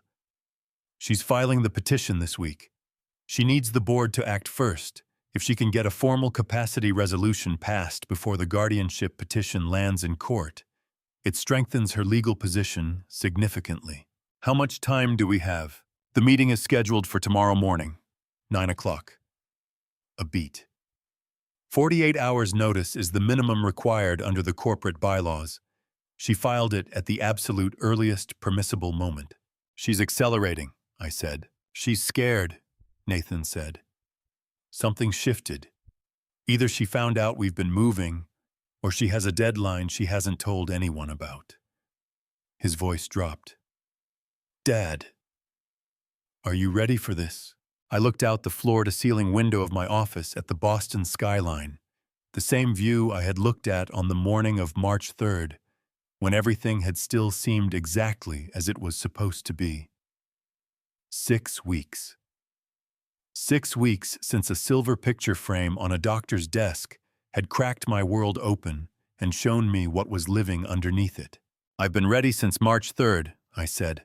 The boardroom on the 20th floor of Foster Tower seated 22 people around a long oval table of polished dark wood. At 9 o'clock on Tuesday morning, the 8th of April, every seat was filled. 7 board members, 3 senior executives, legal counsel, and 2 individuals I did not recognize who turned out to be advisors Sandra had brought with her. She sat at the far end of the table from me, dressed in a charcoal suit I had never seen before. Her hair pulled back with the severe precision of someone who had dressed for a performance. She held a leather portfolio in front of her with both hands, her knuckles just slightly pale against the dark cover. She looked across the table at me, and for one fraction of a second, less than a heartbeat, less than a blink, something moved behind her eyes that was not composure. Then it was gone and she was perfectly still again. Board member Richard Calloway, a retired pharmaceutical executive who had been on our board for 11 years, opened the session. We're here pursuant to a request filed under Article 7 of the Foster Biosciences Corporate Charter concerning a formal review of executive leadership capacity. He looked uncomfortable. Richard had known me for over a decade, and the discomfort on his face was the particular kind that came from being asked to do something a man did not believe in. Claudia, Mrs. Foster, has submitted documentation she believes the board should review. Claudia, the floor is yours. Sandra opened her portfolio. Her voice when she spoke was measured and warm. The voice of a woman who loved her husband so much. It was breaking her heart to do this. I had heard that voice across the dinner table for 8 years, and even now, knowing everything I knew, the performance was extraordinary. Thank you, Richard. She looked around the table with an expression of careful, painful concern. I want to begin by saying that everything I'm presenting today comes from a place of deep care for William and for this company he built. She placed a stack of documents in front of her and began passing them around the table. Over the past several months, I have grown increasingly concerned about certain changes in William's behavior and cognitive function. These concerns led me to consult with medical professionals, and what they found. Those documents are fabricated. The voice was mine. Calm, flat, completely certain. Every head at the table turned toward me. Sandra's hands stopped moving. Her eyes came up to mine and held there, and this time the thing that moved behind them was not a fraction of a second. It was visible. It was real. It was the look of a woman who had just heard the one sentence she had spent 8 years engineering her plan to prevent. Dr. Foster, Richard began. I apologize for interrupting Richard. I kept my voice level and my eyes on Sandra. But I want to save this board considerable time. I reached under the table, picked up my own leather document folder, and placed it in front of me. Before we proceed further, I'd like to invite someone in. I stood, walked to the boardroom door, and opened it. Dr. Marcus Webb stepped through. He was dressed in a dark suit, carrying a sealed document envelope, and his face held the particular composed gravity of a physician. Prepared to give testimony he had thought about carefully and would stand behind completely. He looked at Sandra as he entered the room. The color drained from her face so completely and so rapidly that the woman sitting beside her reached out instinctively and touched her arm. Dr. Webb, I said, addressing the board, is my cardiologist of 6 years and the physician whose signature appears on several of the documents Mrs. Foster has just distributed. I gestured to the chair beside mine. He has a statement he would like to make. Marcus sat. He placed the envelope on the table, opened it with steady hands, and looked around the room at faces that were already shifting confusion, giving way to attention, giving way to the particular alertness of people who understood they were about to hear something that would change the shape of the morning entirely.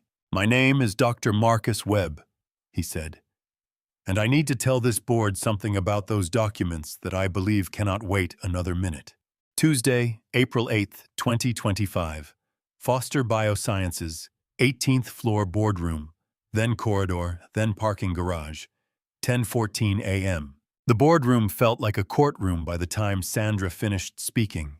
22 years of building Foster Biosciences, and now I was sitting at my own conference table, while a woman I had called my wife for 8 years laid out fabricated documents in front of 7 board members like she was presenting a quarterly earnings report. I kept my hands flat on the table, steady, deliberate, because if I let them tremble, she would win.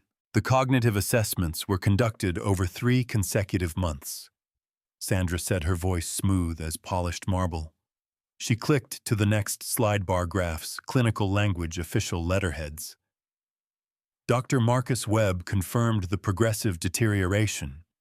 The petition before the court reflects a sincere concern for William's capacity to lead this company. Board member Gerald Ashton leaned forward, adjusting his glasses. William, are you aware of these evaluations? I looked him straight in the eye. I've never sat in that examination room, Gerald. Not once. The records clearly state the records are forgeries. I kept my voice level. And I can prove it. Right now. In this room. Sandra's jaw tightened just barely. Just enough for me to catch it. That hairline fracture in her composure.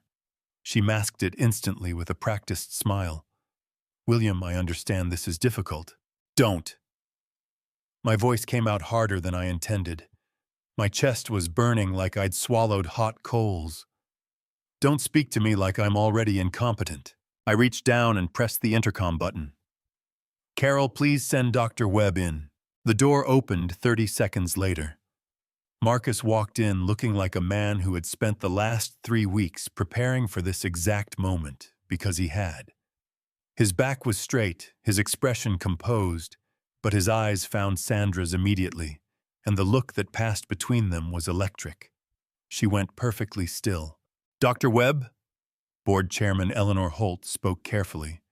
You're named as the evaluating physician in these documents. Marcus set a sealed envelope on the table. I am aware of that. His voice didn't waver. The signature on those documents is mine. The clinical records are not. I never evaluated William Foster for cognitive decline. I never authored those assessments. What you are looking at is a forgery bearing my name without my knowledge or consent. He paused, and his knuckles whitened against the edge of the table. I have filed a sworn affidavit with the Massachusetts Board of Medicine and the FBI Boston Field Office documenting this. You will find a full copy inside that envelope. For a moment, nobody breathed. Then Eleanor Holt pressed her palms flat on the table and looked directly at Sandra.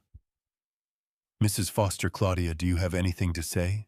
Sandra's eyes moved around the room with the careful calculation of a chess player assessing a board that had just flipped.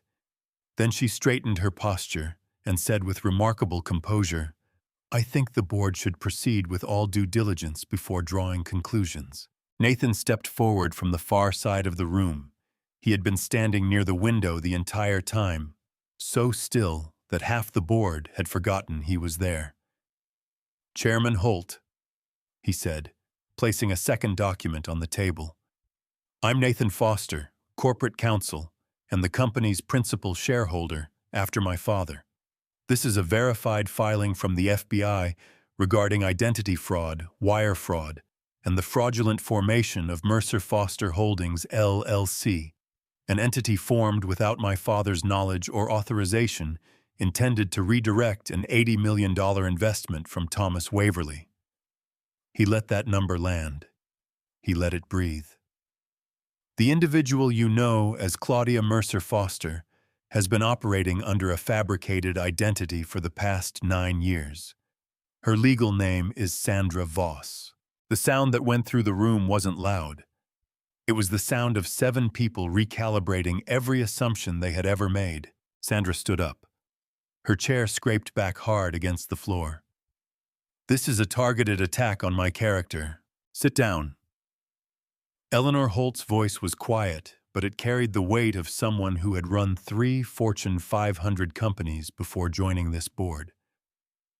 No one is leaving this room until legal counsel reviews these documents. Sandra did not sit down.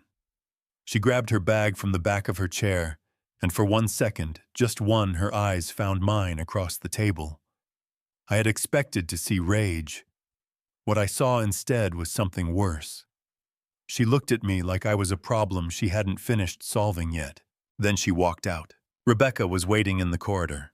I learned this later. I didn't see it myself because I was still in the boardroom, while Eleanor Holt moved to emergency session procedures. But Nathan told me afterward that Sandra had taken 12 steps down the hallway before Rebecca fell into pace beside her. Sandra Voss. Rebecca said, not a question. My name is Rebecca Harmon. I'm legal counsel for William Foster. Before you make another move, you should know that your offshore transfer of $2.3 million from the Foster Biosciences discretionary account was flagged this morning. She held up her phone. The screen showed a wire transfer notification time-stamped 9:47 a.m., 17 minutes before the board meeting had even begun. That's federal Ms. Voss. Wire fraud, money laundering, misappropriation of fiduciary assets. The FBI will be at your door by end of day. Sandra stopped walking. She turned slowly. Her face was a mask, but her hands, I noticed later in the security footage Nathan pulled, were pressed hard against her bag strap, knuckles, white fingers rigid. You have no idea what he took from my family, Sandra said. Her voice had dropped low, the practiced elegance stripped away. Underneath it was something raw and old and aching. Rebecca's voice didn't soften. Whatever happened 30 years ago does not give you the right to destroy an innocent man. Sandra said nothing more. She pushed through the stairwell door and was gone. Back inside the boardroom, the vote was unanimous. The board passed a unanimous resolution affirming Dr. Foster's full executive capacity, revoked Sandra's proxy authority, and authorized full cooperation with the FBI investigation. Eleanor Holt shook my hand afterward, and her grip was firm. "William," she said, "I'm sorry we didn't see this sooner." My throat tightened. I managed a nod. That was all I could give her. Nathan was beside me as the room emptied. He put one hand on my shoulder, and that simple weight, my son's hand on my shoulder, nearly undid me.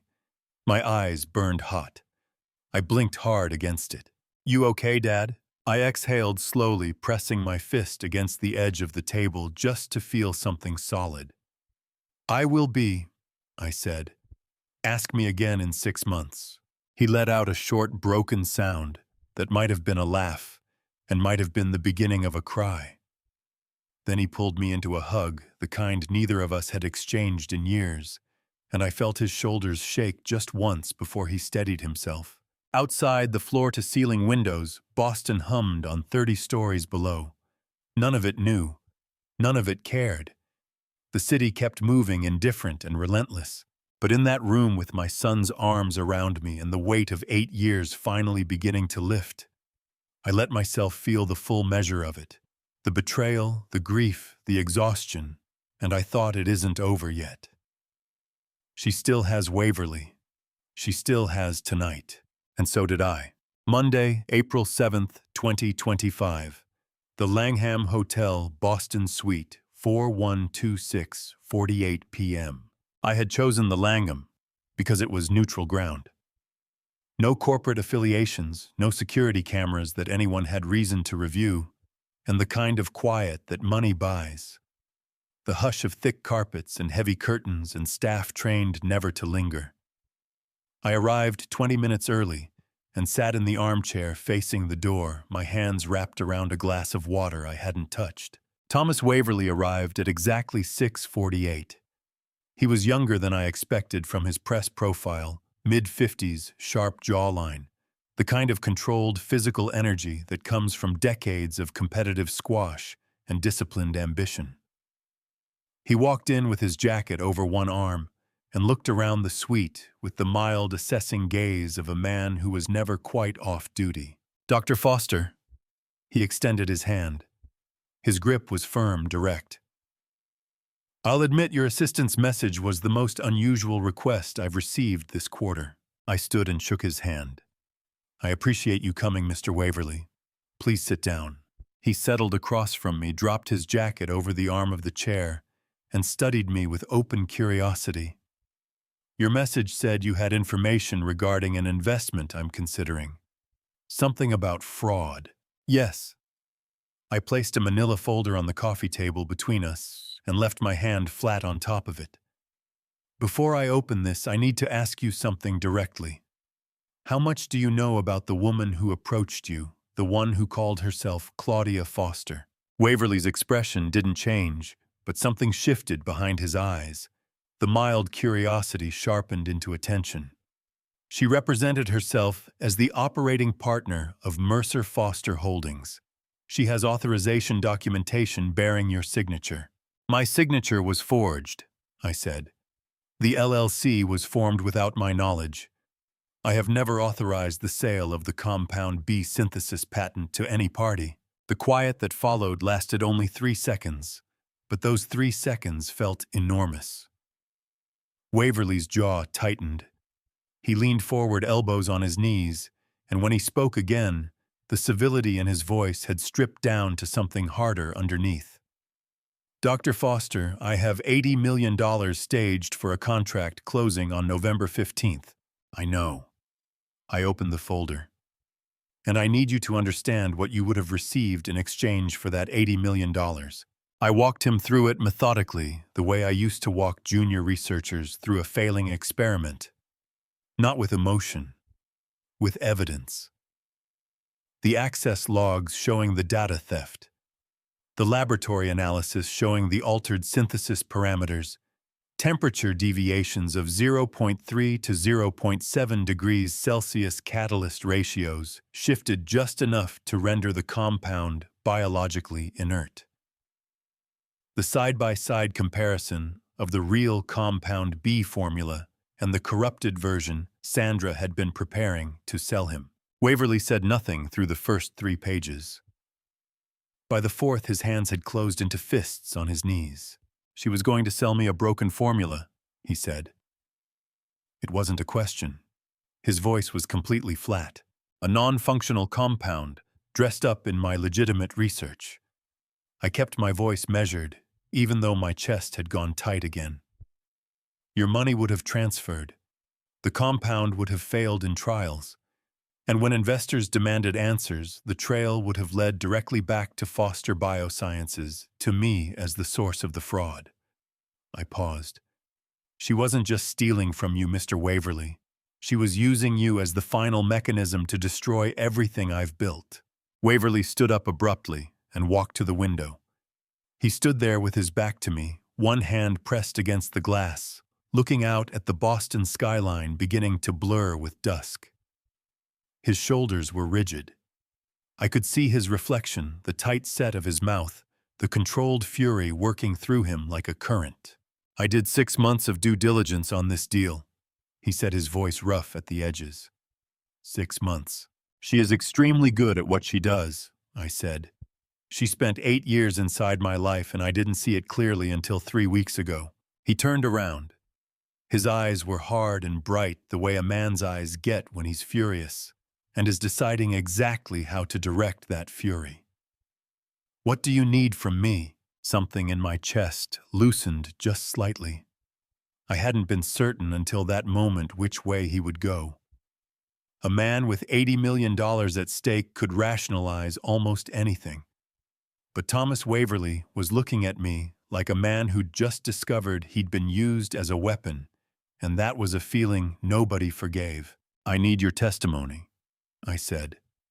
A signed declaration describing every communication you had with Sandra Voss, the meetings, the documents she presented, the wire transfer instructions she provided.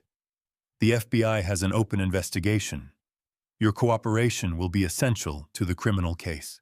Done. No hesitation. He walked back to the armchair and sat down with the decisive weight of a decision already made. What else? The November 15th closing, I need you to delay it. String it along if you have to. We need her to believe the deal is still active through the public launch of the compound in mid-November. Waverly's eyes narrowed. You want her there. I want her to walk into that room believing she still has something to win. I leaned forward. And then I want to take it away from her in front of every scientist, every investor, and every journalist in that building. For a long moment, Waverly studied me with something that looked almost like respect. Then the corner of his mouth shifted, not quite a smile, but the acknowledgement of a strategy. You've been planning this for weeks. Since March 15th, I said. The day I found out who she really was. He reached into his jacket, produced a business card, and slid it across the table toward me. My personal attorney's number. Have your people call by morning. We'll have the declaration signed by noon. Then he paused. Dr. Foster, one more thing. Yes, the real formula. His voice was careful now, precise. The actual compound B synthesis. Is it secure? Filed under USPTO Track 1 on March 20th, I said. Emergency Patent Provisional Protection active. The real data is encrypted and distributed across 3 independent servers, none of which Sandra has ever had access to. I met his gaze. What she stole was a copy I had seeded specifically for her. It was modified before she took it. Waverly stared at me for a beat. Then he let out a short, sharp exhale, not quite a laugh, but the sound a person makes when they realize they underestimated someone. You knew she'd take it. I suspected, I said. I hoped I was wrong. He picked up his jacket and stood. You weren't. He offered his hand again. His grip was just as firm as the first time, but something in it had changed, a recognition maybe of shared purpose. I'll be at the November launch. I'll save you a seat in the front row, I said. After he left, I sat alone in the suite for a long time. The city lights spread out beyond the window, amber and white and cold, indifferent as always. My hands were finally fully still. Nathan was waiting for my call. Rebecca was waiting for my call. The FBI agent assigned to the case was waiting for my call. I picked up my phone. My thumb hovered over Nathan's name. 7 months, I thought. 7 months until the launch. 7 months until she walks into that room thinking she's won. I pressed call. It's me, I said when Nathan picked up. Waverly's in, all of it. The sound my son made on the other end of the line. Half relief, half something that broke open like a wave I will remember for the rest of my life. Tuesday, April 8th, 2025 through Friday, November 14th, 2025. FBI Boston Field Office, Foster Biosciences, and the Fairmont Copley Plaza, Boston. The 7 months that followed were the longest of my life, and I have lived through a great many long stretches of time. I used to think that waiting for a compound to crystallize in a cold lab at 2 in the morning was the ultimate test of patience. I was wrong. Waiting for justice, real justice, the kind that moves through federal courts and grand jury proceedings and pretrial motions, that is an entirely different kind of endurance. It began the morning after the Langham. April 8th, 7:22 a.m. Rebecca and I walked into the FBI Boston Field Office on One Center Plaza together. The agent assigned to our case was a woman named Special Agent Diane Forsyth, calm, methodical, the kind of person who took notes in neat columns and never used 2 words when one would do. Dr. Foster, she said, shaking my hand across the conference table. We've been expecting this. You already knew. I couldn't keep the surprise out of my voice. We had a parallel inquiry running on Mercer Foster Holdings, LLC since January. She opened a folder. Your filings accelerated our timeline considerably. Between your documentation, Dr. Webb's sworn affidavit, and Mr. Waverly's declaration, we have enough for an arrest warrant. My chest contracted sharply. Hearing it stated that plainly arrest warrant made something in me go cold and hot at the same time. 8 years. She had sat across from me at our kitchen table. She had handed me coffee every morning for 8 years, and now a federal agent was saying arrest warrant in a clean government building, and all I could do was press my palm flat against my thigh and breathe. When? Nathan asked from my left. His voice was tight controlled, but his knee was bouncing under the table the way it used to when he was 12 years old and waiting for something he was afraid of. We move when the moment is strategically optimal, Agent Forsyth said. We'd like her to take one more significant action before we close in. Something that adds a count. Rebecca leaned forward. She's going to try to liquidate assets. The offshore transfer on April 7th was the beginning. She'll move more. We're watching every account, Forsyth said. When she transfers again, we move. She transferred again on May 9th. 3 days later, on Monday, May 12th, 2025 at 6:15 in the morning, Sandra Voss was arrested at Logan Airport. Rebecca called me the moment she heard. They have her, William. Her voice cracked just once, just at the edge, and then she steadied herself. She was at the gate. Flight to Zurich. I sat down on the edge of my desk and pressed my free hand over my eyes. My throat closed. I didn't trust myself to say anything for a full 10 seconds. When I finally spoke, my voice came out rougher than I intended. Did she say anything? Apparently, Rebecca said, she told the arresting agent that she had done nothing wrong. pause. Then she asked for her attorney. I exhaled a long, ragged breath that felt like it had been stored in my lungs for weeks. Of course she did. The months between May and November were a blur of depositions, motions, and evidence review. The federal charges were substantial: wire fraud, identity fraud, theft of trade secrets under the Defend Trade Secrets Act, fraudulent formation of a business entity, money laundering under 18 U.S.C. Section 1956. Sandra's attorney filed 3 motions to dismiss. All 3 were denied. The Board of Foster Biosciences, under Eleanor Holt's steady leadership, voted unanimously to authorize the November 14th public launch of Compound B, the real Compound B with its authentic synthesis parameters. Intact, its patent protection confirmed its clinical potential, fully documented. Nathan co-chaired the planning committee. Marcus agreed to speak.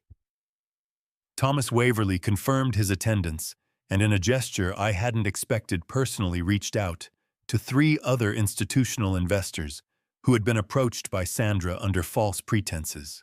The evening before the launch, I stood in the lobby of the Fairmont Copley Plaza while the event team arranged chairs in the grand ballroom. Nathan was beside me reviewing his notes on a legal pad. The room smelled of fresh flowers and old wood and possibility. "Nervous?" Nathan asked without looking up. "Terrified," I said honestly.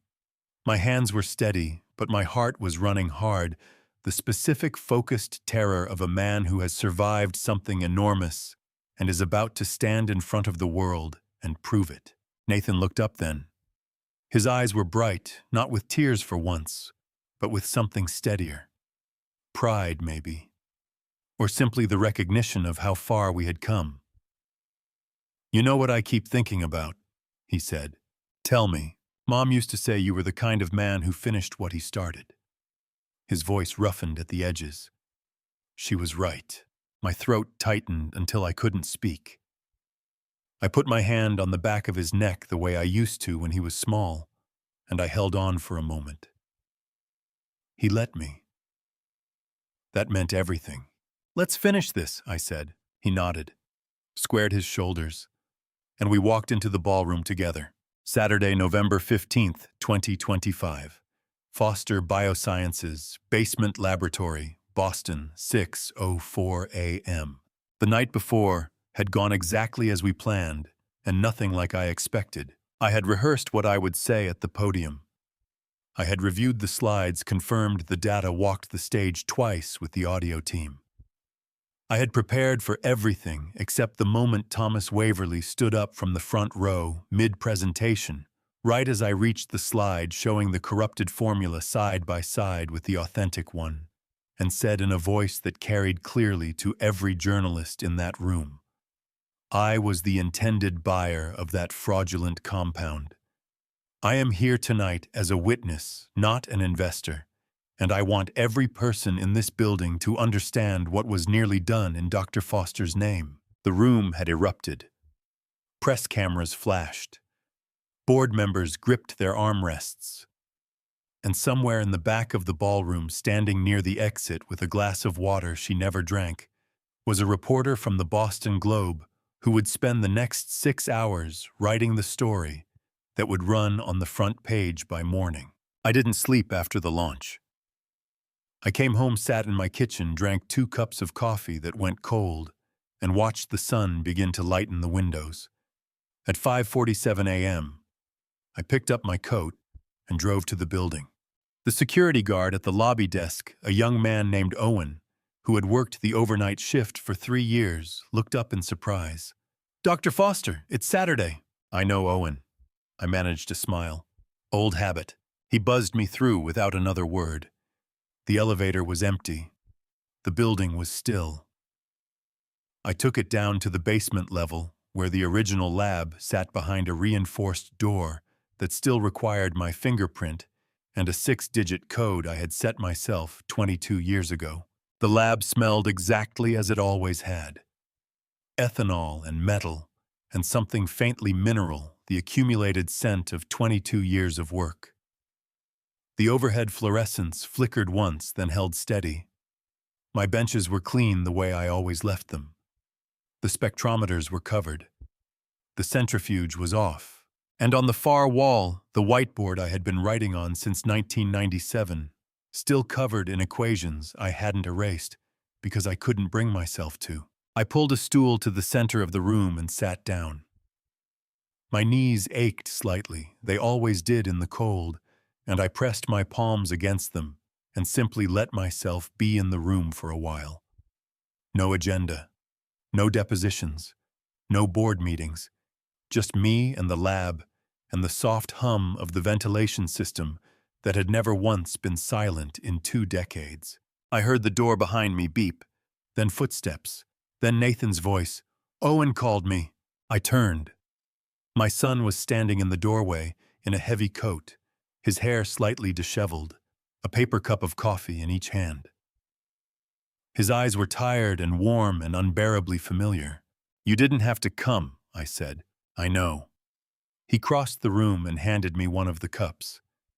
It was still hot. I wrapped both hands around it, and the warmth moved straight through my palms and into my chest. I wanted to. He pulled a second stool from under the bench and sat beside me, and for a moment we both just looked at the whiteboard together. The equations, the margin notes. The date I had written in the upper left corner on the day I first synthesized compound A in blue marker that had faded to gray September 12th, 2003. "Do you regret it?" Nathan asked. "Any of it. Marrying her. Not listening to me sooner." The question sat between us honestly, the way real questions do. I took a long sip of coffee. My throat worked around it. "I regret the time," I said finally. 8 years that's not nothing. That's a significant portion of whatever I have left. I looked at the whiteboard. "But I don't regret what I built." She couldn't take that. She tried and she couldn't. I paused. "And I don't regret that you never stopped watching out for me. Even when I didn't want you to." Nathan's jaw tightened. He dropped his head forward and pressed the back of his hand against his mouth, the gesture he made when he was trying not to break. His shoulders shook once, just once. Then he looked up and his eyes were glassy and bright, and he said roughly, "I was so scared, Dad. The whole time. I was so scared she was going to win." "I know." I reached over and gripped his forearm with both hands. "She didn't." He nodded, blinking hard. Took a breath. Another. Then he turned back to the whiteboard and pointed at an equation in the lower right corner, the final synthesis step for compound B written in my handwriting from 2 years ago. "That's the one, right? The real one." "That's the one," I said. He stared at it for a long moment. "It looks almost simple." I let out a sound that surprised me, something between a laugh and a sob, rough at the edges, real, in a way I hadn't allowed myself to be for months. 22 years, I said. That's what 22 years of not giving up looks like written on a whiteboard.